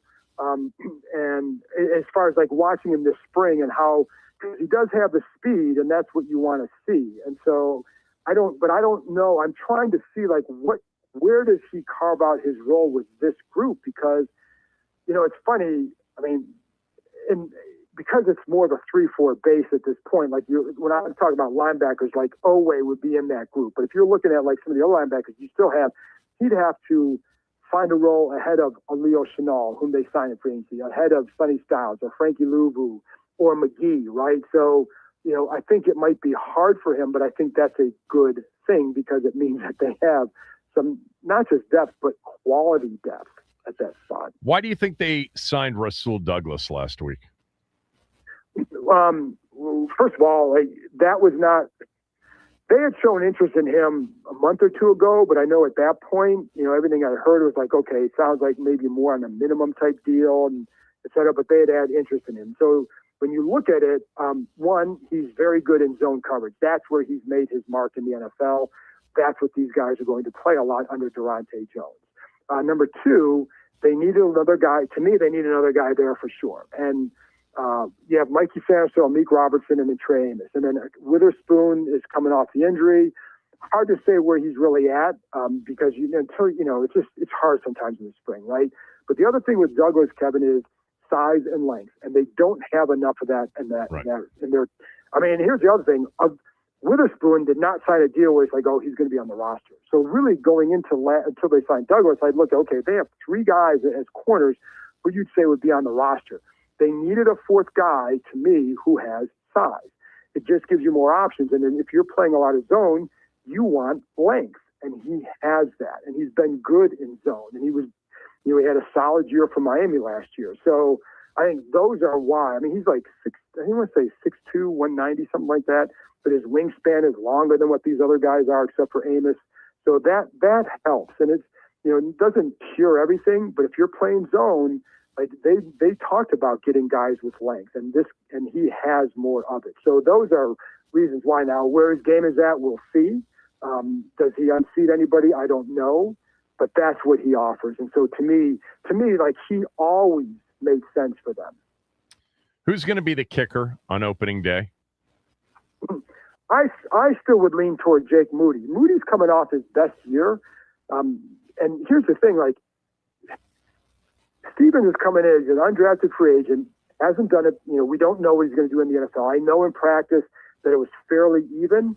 But I think if you're Stevens, you pretty much better unseat him versus being even, right? The other thing is, like, when Moody came in the NFL, he was a Lou Groza Award winner, coming from a major program, which may or may not have cheated for a while, but coming from a major program. says the Buckeye about, yes, they may have cheated for sure at Michigan. Yeah, but he was point is he was very good, kicking big games, and Groza Award winner, a third-round draft pick. So, like, he had the credentials. Stevens is an undrafted free agent. It does take a minute for guys to adjust to the NFL. And I remember I was actually talking to Moody about this in the spring. Like, why does it take so long? Because, like, you're kicking a ball, right? But his point was, in college, you only have a couple kicks where you'd say are pressure-filled kicks. You know what I mean? Like, if you're an Ohio State kicker and you're kicking against, Kent State or whatever, you're going to have a lot of games where it's just not as big a deal. You miss it, yeah, that stinks. And they may not have someone behind you who's as good. So the pressure is just different. Here, you miss a couple kicks, you're out. And so, like, I think that's tough to get used to. So now, did Moody, again, 18 for 20 last year with Chicago and Washington. And I think he was 2 for 2 on 50-plus yard kicks.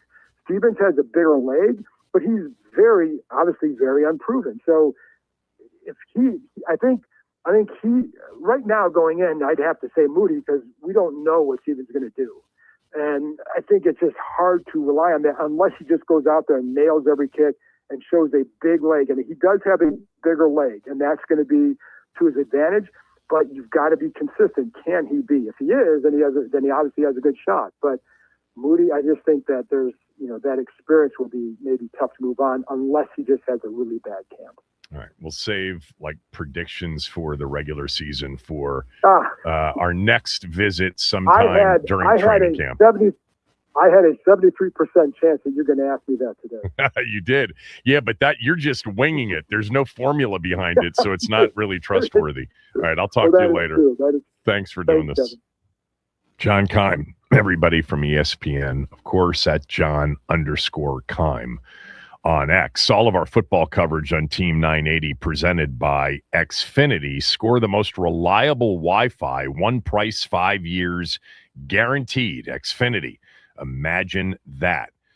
A free agent center just became available. More on him next.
According to multiple NFL sources, a center who has started a lot of football games over the last 7 seasons in the NFL has been cleared after suffering an Achilles injury late last year and will be ready to start playing at the beginning of a training camp at the end of this month.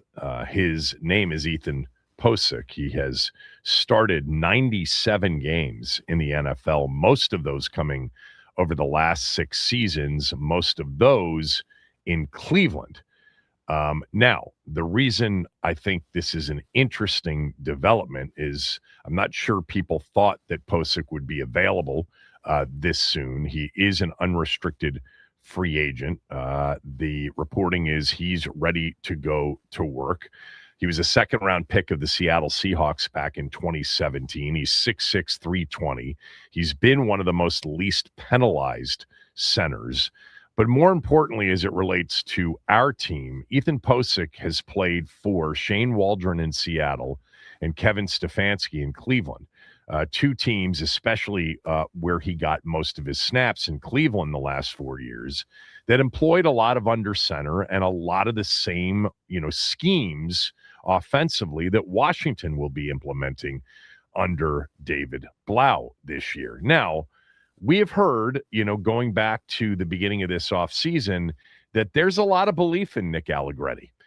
A lot of belief, much more so than I would have thought. And he's much more of a locker room favorite among the offensive linemen than maybe Tyler Biadasz was. So there's a really good feeling about Nick Allegretti. I'm not going to lie to you. I don't know that we all feel that great about it, but what do we know? They have a better sense of these things than we do, and they let Tyler Biadasz walk.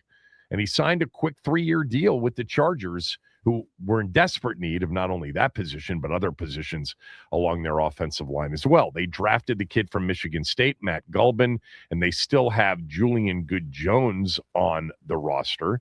But just something to keep an eye on. Ethan Posick started more games than anybody that they have on their roster at center. And the system in which he started at center for may not be a replica of what David Blau will employ and do, but it'll be somewhat similar. Stefanski comes from that, big tree of having coached, obviously, alongside a lot of guys that have employed a Shanahan-style offense, not necessarily directly related to a Ben Johnson-style offense, but we don't know exactly what we're going to see. We know we're going to see more under center. We know we're going to see more of a zone run scheme, and we know that that will lead to many more play-action pass attempts than what we saw under Cliff Kingsbury for 2 seasons. So a position that, I think is a concern for most fans. I'm not so sure it's as concerning for them as it is for many of us, but just a name to keep in mind. Surprising that he's ready to go this quickly following a late season torn Achilles injury. Ethan Posick, last 4 years in Cleveland, where he started virtually every game at center for them, including, by the way, at center for them when at the end of the 23 season, Cleveland got hot, made the playoffs with Joe Flacco at quarterback before bowing out in the postseason to the Texans on the road. Ethan Posick, keep an eye on him. There are teams that need centers. Ryan Kelly, retired quickly. You've got a situation in Minnesota that they're looking for a center. So this guy will probably get signed fairly quickly. Let's see what happens here. I think there's going to be a market for him as long as he gets cleared physically, and apparently he is ready to go. So yesterday we played a lot of the sound from Jeremy Fowler from 2 days ago, and then again yesterday morning on the Junkies, talking wide receiver in Washington specifically. A lot of Diggs conversation, a lot of references to Brandon Ayuk, and even a Keenan Allen mention when he was on with the Junkies yesterday, that he said that Washington has actually been implicated in Keenan Allen talk. That would be a surprise for me. I think Keenan Allen will end up with the Chargers, but man, you talk about a pro's pro. That would be the highest level of football professionalism at wide receiver in one NFL locker room in the league, having Terry McLaurin and Keenan Allen. Would it be the best tandem? No. Keenan Allen's 34 years old. He's always been a possession receiver. He's not a speed guy. He's not a threat in the defense vertically guy, but he is certainly a big contested catch, route running gem, even last year with the Chargers. So what we missed yesterday, because I think it came out after the show, was something that Adam Schefter said on his podcast yesterday. Let's first, Max, go back and play the couple of hits, and let's just get right to the Jeremy Fowler section without listening to Tim Hasselbeck on the ESPN show that they were on 2 days ago, where I think it was Laura Rutledge asked him about Diggs. Hasselbeck had just talked about Kansas City being a really good fit for Stephon Diggs, but then it was time for Jeremy Fowler from ESPN to weigh in on Diggs, and we got more as it relates to Washington's wide receiver situation than just thoughts on Diggs. All right, so we're throwing out all these teams, but Jeremy, what are you actually hearing about the interest on Diggs? Yeah, Laura, I'm hearing he's going to have a market closer to training camp. I was told that at least 5 teams that need a wide receiver have been checking in. Now, they got to deal with some of the baggage and the headlines. They are what they are, but here's why Stephon Diggs, I'm told, is confident. He had 1,000-plus yards last year, really playing on a snap count of around 55% of the snaps coming off an ACL. He feels he's going to be better this time around. I'm looking to the DMV, Laura. That's where he's from. Mm-hmm. Commanders certainly need a receiver. I think they're looking for more of like a speed option at this point. We'll see. There are several veterans they could look at. I don't think it's going to be Brandon Ayuk at this stage. Right. And the Baltimore Ravens, they have really made a living at times signing retread receivers, right, veterans who are accomplished, who are in their 30s, who can come in and help. Yeah. All right. So, in that particular, hit with ESPN, you got his thoughts on Diggs. You got the Ayuk line. And just go right to that again, because I want to hear just the tone from Jeremy Fowler when he has, a bit of a throwaway line, not necessarily, though, about Brandon Ayuk. There are several veterans they could look at. I don't think it's going to be Brandon Ayuk at this stage. Right. And the Baltimore Ravens, they have really made a living at times. So we talked a little bit about this yesterday, and I'm going to get to this with respect to what Schefter said on his podcast, either yesterday or the day before, in a moment. But you really aren't sure as a fan or even as a media member when these true insiders, when I'm talking about true insiders, Jeremy Fowler is one of them, Adam Schefter, Ian Rappaport. There are a half dozen to maybe 10 guys that we all know as NFL fans end up breaking the majority of news, have the most sources, have the most contacts, have the most sort of direct communication with the actual story. And they report a lot of that stuff. That's not a report from Jeremy Fowler and Brandon Ayuk or Stephon Diggs. That is a show in which he is an opinion maker, and you have to decipher as a fan, because it's not a report. A report he would tweet out. A report would then go to him after he's tweeted it out to say, what have you learned? And he would say, what I've learned based on my sources is that Washington's not interested in Brandon Ayuk. What I've learned through my sources is that Washington does have some interest in Stephon Diggs. What you don't know is whether or not the opinion that he is expressing is based on him knowing something but not being able to report it. Let's go to the other Jeremy Fowler. This from yesterday morning, the Junkies. Yeah, so, Washington is certainly on the radar for a receiver. It's been hard to identify which one. It's kind of been a moving target. I think the Brandon Ayuk ship has sailed, I think. I mean, I'll never say never. Maybe he can sort of rebuild his image here a little bit in the next few months, but it looks bigger than football at this point with some of what's going on there. So I'd be surprised if Adam Peters went that route. The problem is, in talking to some people there, I get the sense that they really would like a speed guy. They got Antonio Williams and Lane, I believe. Some of the young guys can play in the slot a little bit. and they got McLaurin, who can still run, but you could use another outside speed guy. But there's not much out there in free agency. Like Diggs at this stage I think he can still be really productive, but he's not a burner, And I've heard Washington implicated to Keenan Allen a little bit over the last few weeks, but it sounds like nothing's going on there. So maybe that perks up. He's more of a true slot at this stage. So it's interesting. Like they've been linked to some receivers, but nothing firm. So, at the end, Adam Peters is still kind of operating in the shadows here. We'll see. I still think they could add somebody. The Diggs would love to be in Washington. I mentioned Baltimore mostly just because that would be a Baltimore signing, Stephon Diggs, somebody who's been in the league that's sort of a retread at this stage. Like they seem to lean on those kind of receivers with Anquan Bolden in the past and DeAndre Hopkins recently. So that would fit the mold in that way. So, the end there, by the way, I do think Diggs to Baltimore makes some sense. And he did say Diggs would love to be in Washington. Yeah, I think we kind of have a sense that Diggs might want to be here, especially now. And I say now because Diggs still views himself as, worst case, the best number 2 in the NFL. He said that recently. I think he still views himself as a number 1. The idea of Washington before Brandon Ayuk took to social media for 5 to 6 weeks was, perhaps lukewarm from his standpoint, because you would have had Terry, you would have potentially had Ayuk, and then him. So he's not the clear-cut number 2. He's definitely not the number 1. Where does he fit in?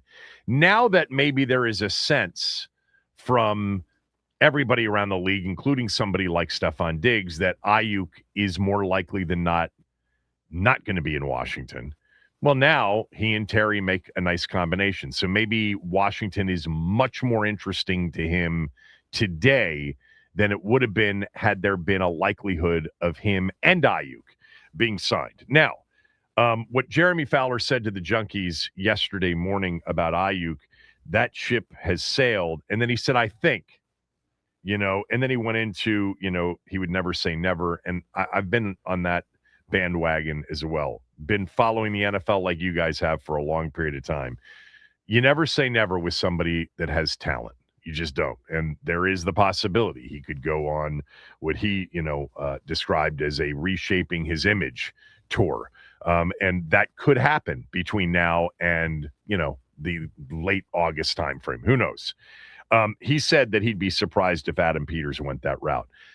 But when he said that Ayuk ship has sailed, he said, I think that's the tell that this is more of his opinion right now.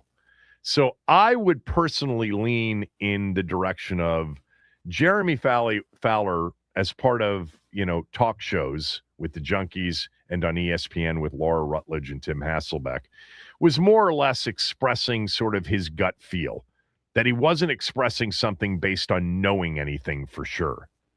Now, this was Adam Schefter on his podcast talking about Stephon Diggs, which led him into Washington and Brandon Ayuk.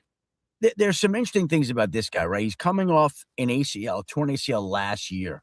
And even last year when he was coming off the ACL, which people say they're better in the second year, he was 12th in receptions with 85. He was 16th in yards with 1,013. He only played 54% of the Patriots' offensive snaps and was still 12th in the league in receptions with 85. Above the stats, he was not limited this offseason. He was able to work out.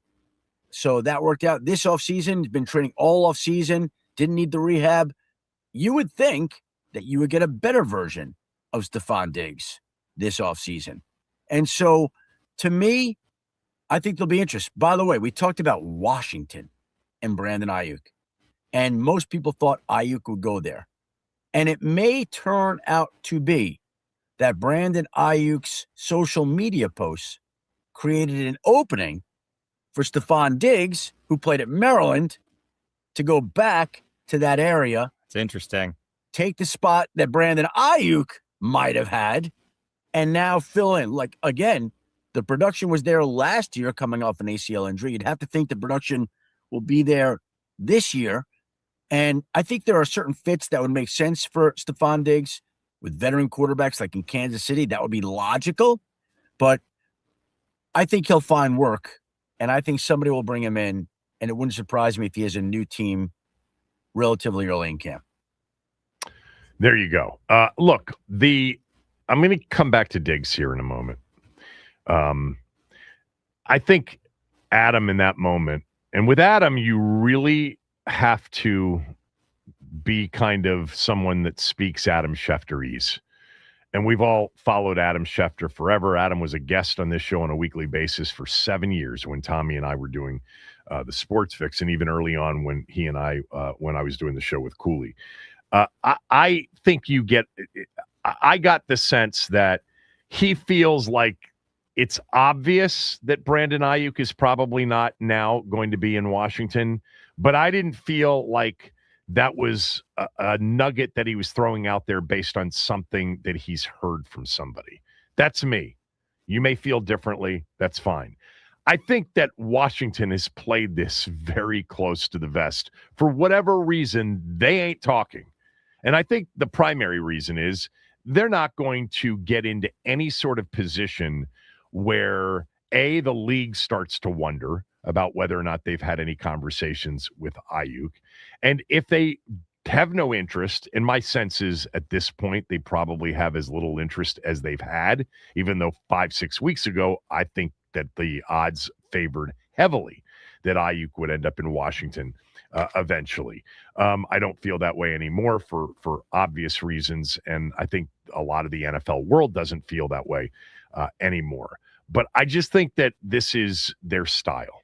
You know, we've talked a lot about this over the last 2 years since Dan Quinn came in, since Adam Peters came in.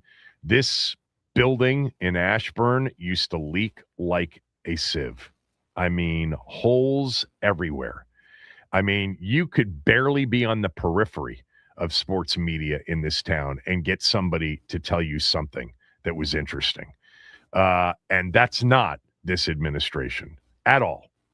And they've been that way. Now, I'm not saying that a lot of the people on the beat and even some others, me included, don't get to have conversations with various people where you kind of learn maybe a sense of something, or maybe you get something that you weren't thinking about, but you don't get actual news. You know, that's not what they're providing. And as it relates to this, they've just decided, even if they're out on Brandon Ayuk, they're not talking. And I don't think Jeremy Fowler and Adam Schefter, I'm sure they've tried, but I don't think they have anything close to definitive, because if they did, I think we would have gotten something much stronger. Maybe not in report form, but something stronger than what we got. That's the way I heard it and felt it. As far as Ayuk goes. Look, because there's so much time between now and the beginning of the season, 8 weeks, and there's a lot to happen, training camp, preseason games, intra-squad scrimmages, and there will be injuries, and there will be needs that you don't think you have that you're going to end up having. There are going to be needs that you have now that are going to become even more significant. And that could sync up with some sort of an apology tour and a reclamation of his, reputation project over the next 4 or 5 weeks. You never say never. I'd say it's a long shot, but if they're in that mode of, we're never going to discount any possibility in terms of trying to make our team better. So why ever definitively through back channels, they wouldn't be able to publicly say that. They would deliver it through, a Schefter as a leak to a Schefter or a Rappaport or a Fowler or somebody like that. But I don't think that they're going to close the book on anything. And they shouldn't. It's the way you should always operate. Everything should be a possibility. Doesn't mean you're going to do it, but you're not going to eliminate it as a possibility. I think the Diggs thing now is really interesting to me, and it's a desire for me. When Schefter rolled off Stephon Diggs's stats from last year, I know what they were. I didn't really know where they ranked. 12th in the league in receptions with 85, 16th in the league in reception yardage with 1,013 yards. He is much more of a possession receiver than he used to be. But I don't think Stephon Diggs is a guy that can't run anymore. He can definitely run. He's still got game-breaking ability, but it's not what it used to be. I mean, he was drafted in 2015, people. He's been in this league now for, 11 seasons.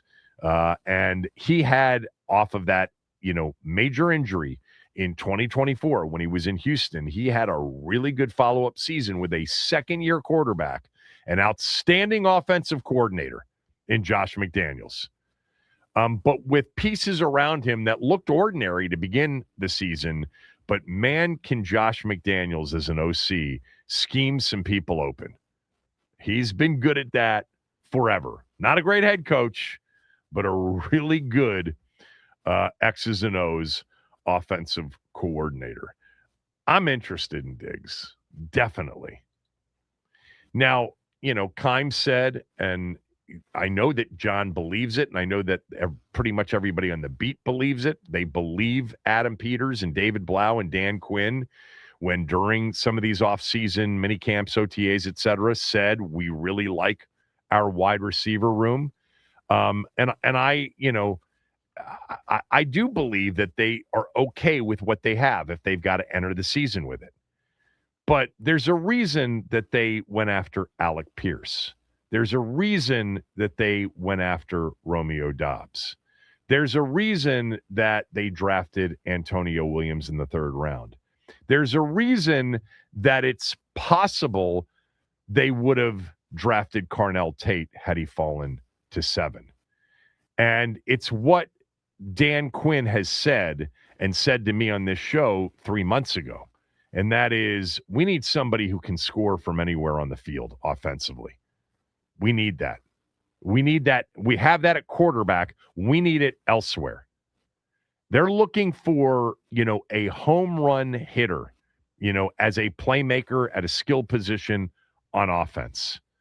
I think they felt like Pierce could have really stretched the field vertically with his speed.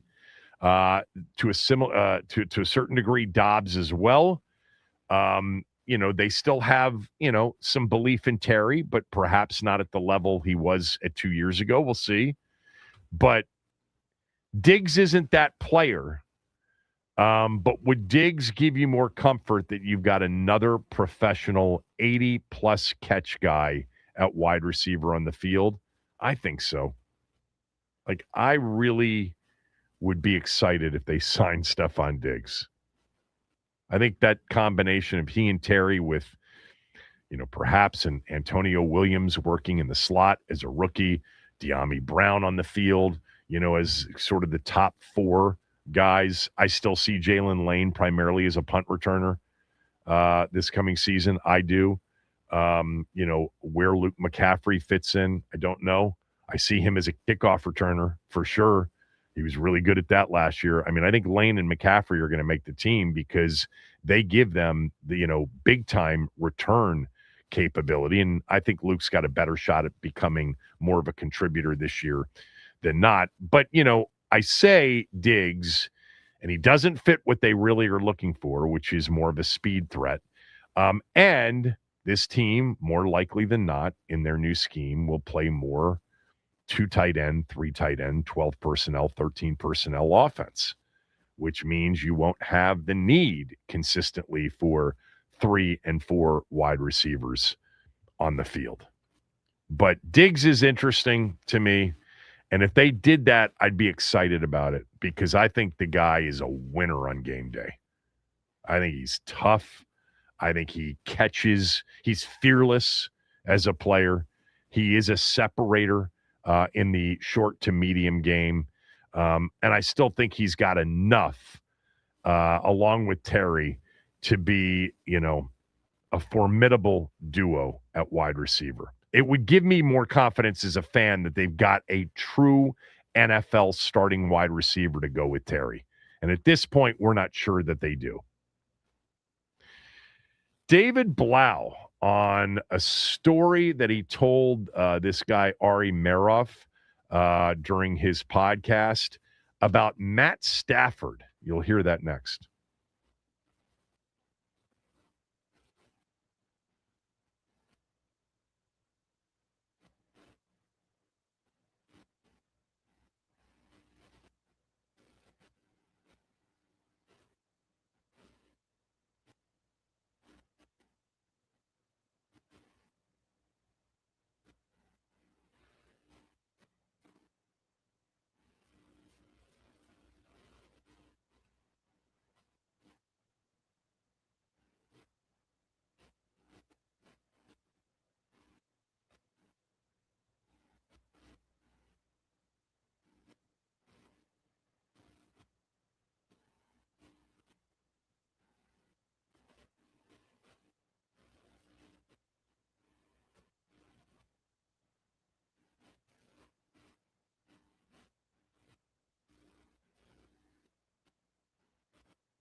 We played yesterday for you some of the David Blau interview that he did with Ari Meirov from the 33rd team. There was some interesting stuff in there. There was a story that he told about Matt Stafford, who, by the way, came in number 3 on that quarterback list. Pretty high, some of you think.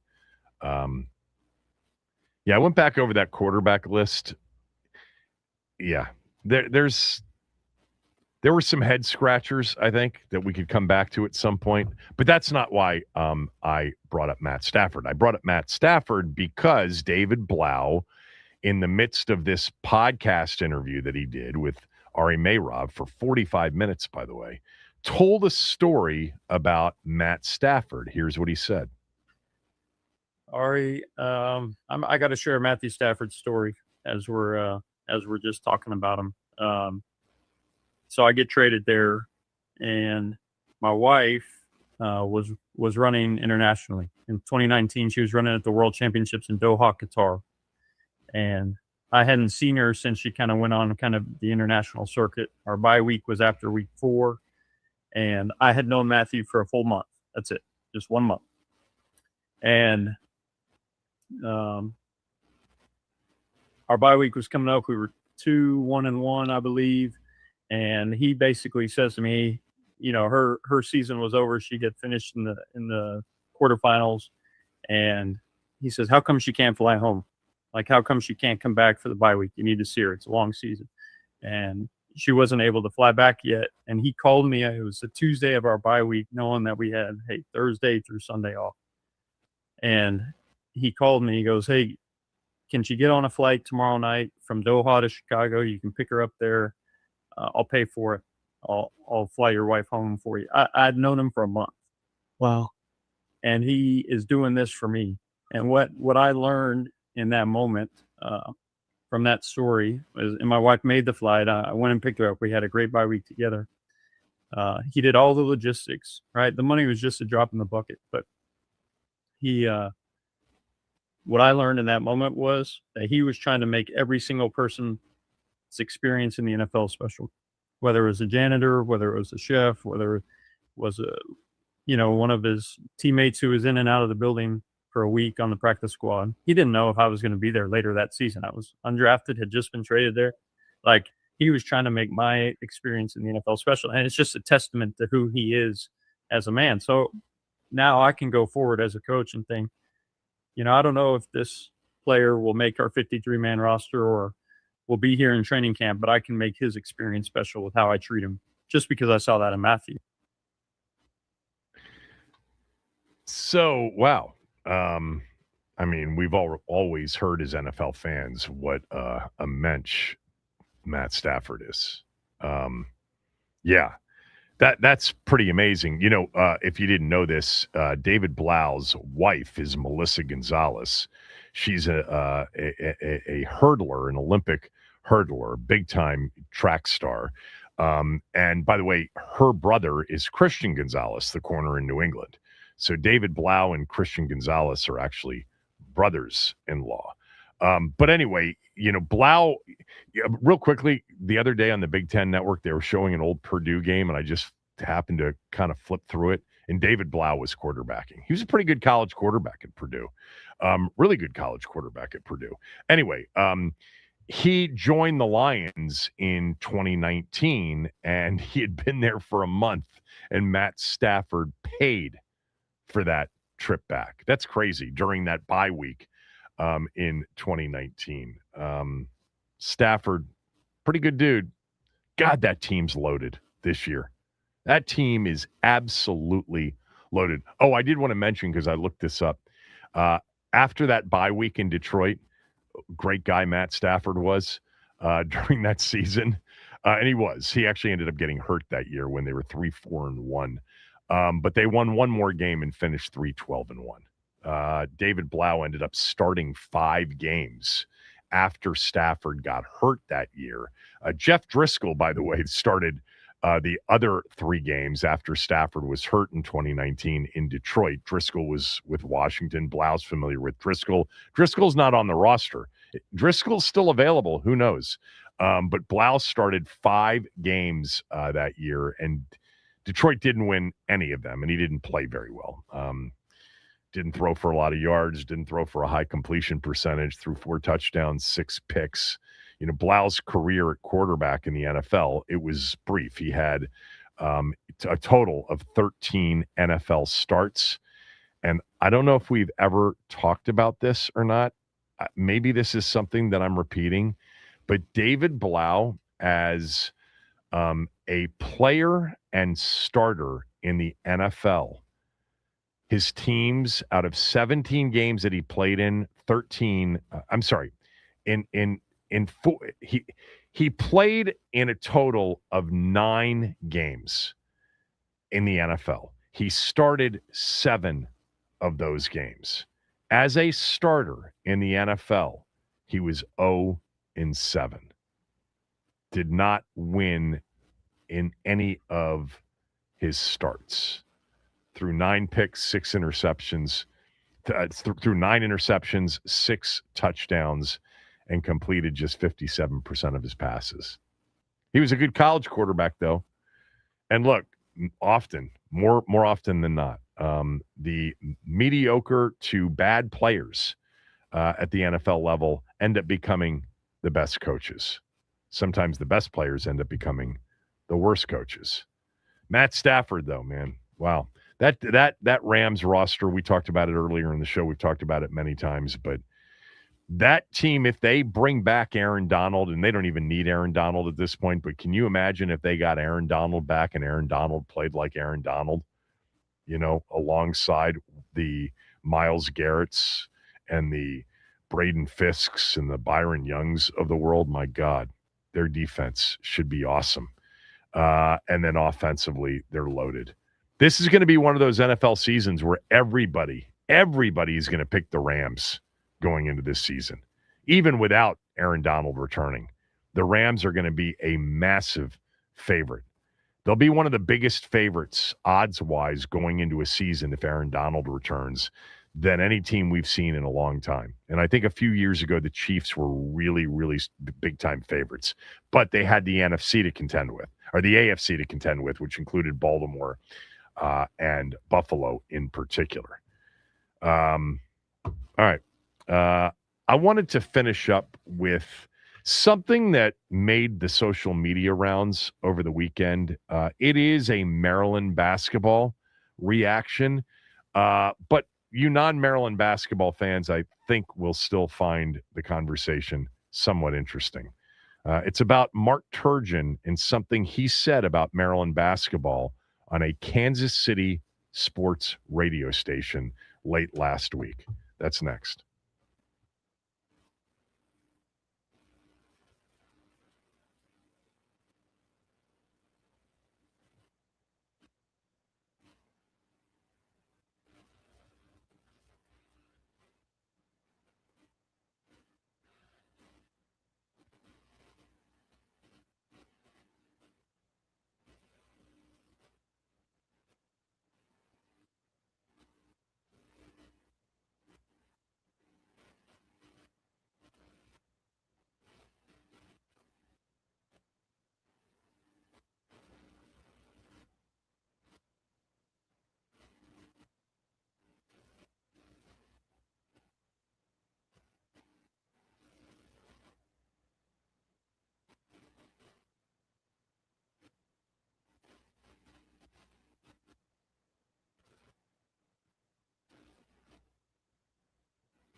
Mark Turgeon, Maryland's former basketball coach from 2012 through early in the 2021 season before he stepped away, is now the head coach at the University of Missouri, Kansas City.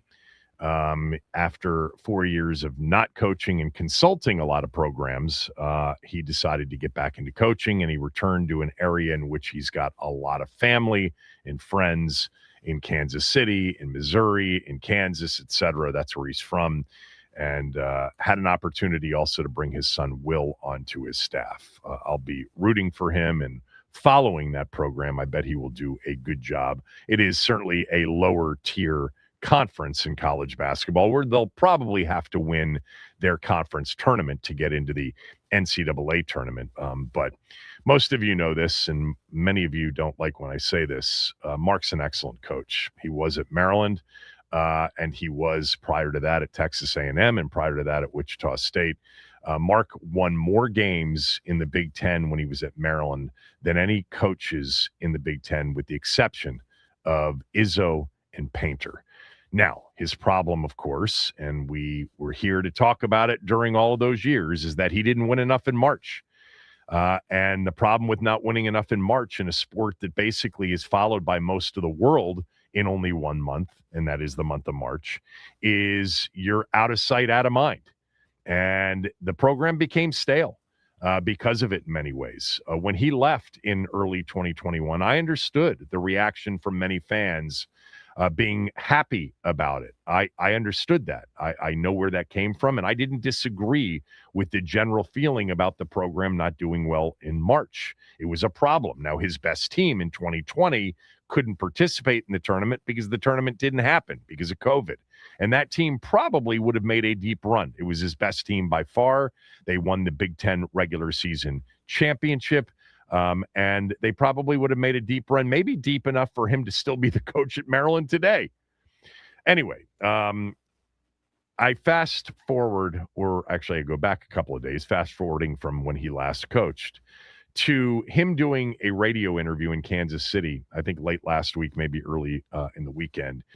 And there was a quote during a larger quote that got carved out, placed on, sort of that bubble of Maryland basketball fans that are on social media, that incensed a lot of Maryland basketball fans. And I looked at my social media when I was out of town over the weekend, and I couldn't believe how many of you, basically quote tweeted it and sent it to me and just said, your boy, man, what a bad guy to say those things about our program. And the quote that got carved out was, outside of the Maryland basketball circle, really nobody cares about Maryland basketball if you're not in that circle and you're not a fan.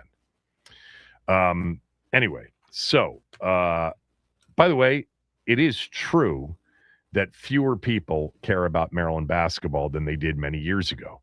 And one of the reasons for that is, it's not the only reason, but one of the reasons for that is they haven't really been a power in March like they were for many, many years during Hall of Fame coach Gary Williams's tenure at Maryland. And there are other reasons too. Maryland moving into the Big Ten is a big part of that in terms of the interest and the passion level not being what it once was. That's true. And by the way, if I thought Mark meant what he said literally, then I would have said what many of you said, which is, hey, that may be true, but you're part of the reason that it is true, because your teams didn't do enough when it mattered the most. It doesn't change the way I feel about him as a basketball coach. I think he's excellent, and I think most people in the business think that he is an excellent basketball coach. However, with respect to that quote, it was part of a larger quote, and it was taken, in my opinion, out of context. The larger quote was him discussing how he used to coach with how he wants to coach now, and essentially said he's going to be different as a head coach moving forward, that it's not going to be the same as it was when he was coaching at Maryland. And he was intense, and that intensity, he internalized a lot of stuff. But the larger quote is, quote, I'm going to do a lot of the same, but and this sounds crazy, I'm not going to take myself as serious. You know, I lived and died and breathed on every decision and everything that went down. I was always trying to climb the ladder. I was always trying to prove myself, and I've kind of done that. And then when I stepped away, I was like, okay, outside of your little circle, nobody really cares. What I mean by that is outside of the Maryland basketball circle, really nobody cares about Maryland basketball if you're not in that circle and you're not a fan. And I took myself way too serious. Now, if you're paying attention and you have any ability to sort of, at least project into someone and how they're thinking, I don't think that he was intentionally belittling, minimizing, targeting, criticizing Maryland basketball, as many of you did who sent me this quote with harsh thoughts about Mark Turgeon. And by the way, my belief that he's a very good coach, that's not going to change. If taken literally without context, yeah, it's not a great looking quote. And yeah, in addition to a lot of other things, the fact that Maryland basketball under his watch got to one Sweet 16 and that was it, is a problem and contributed to the malaise, if you want to refer to it as that. Now, during the regular season, they were outstanding. He had a Big Ten title. He had 4 top 3 finishes. He won more games except for Izzo and Painter in the regular season. They were ranked very high more often than not. They went to 6 out of his last 7 years. They were a tournament team. And they had big games and they sold out. All the stuff people said about him after he left, it was just all not true. But what was true is he didn't get it done in March. And if that was the true quote and the true essence of what he was trying to get across, I'd be very critical of that, because he would have been a big part of why Maryland basketball isn't very important outside of the Maryland basketball circle. It's true, but that's not what he was saying. I think taking that one part of his larger point is taking it out of context. I think he was internalizing how he felt and how he didn't want to feel that way anymore in his return to coaching, that being inside the bubble like he was in College Park and feeling like that is the world as everybody sees it, it created excruciating pressure, and it wasn't a healthy environment for him, and he wants to be different this go around. That's what I think he was saying. That's what I think he meant, and that's why I think the quote was taken out of context.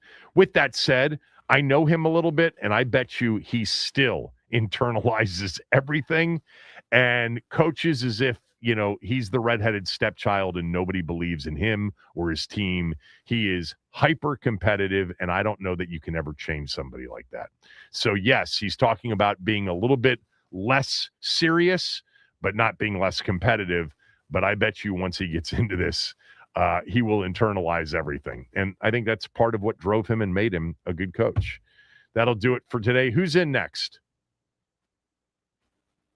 Doc is coming up next. Window Nation is offering 50% off everything right now until the end of the month. Take advantage of it, because in addition to getting 50% off any window style, and they've got 1,500 to choose from, you can also get your new windows with no money down, no monthly payments, and no interest for 2 full years. It starts with an in-home estimate.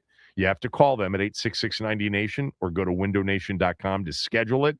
Mention my name. They'll schedule a convenient time for you. In an hour or less, you'll have a quote, and they'll leave you alone. You'll actually find out which windows in your home need to be replaced versus those that don't. Take advantage of Window Nation's incredible offer of half price on everything without paying dime one for 2 years. 866-90-NATION, windownation.com.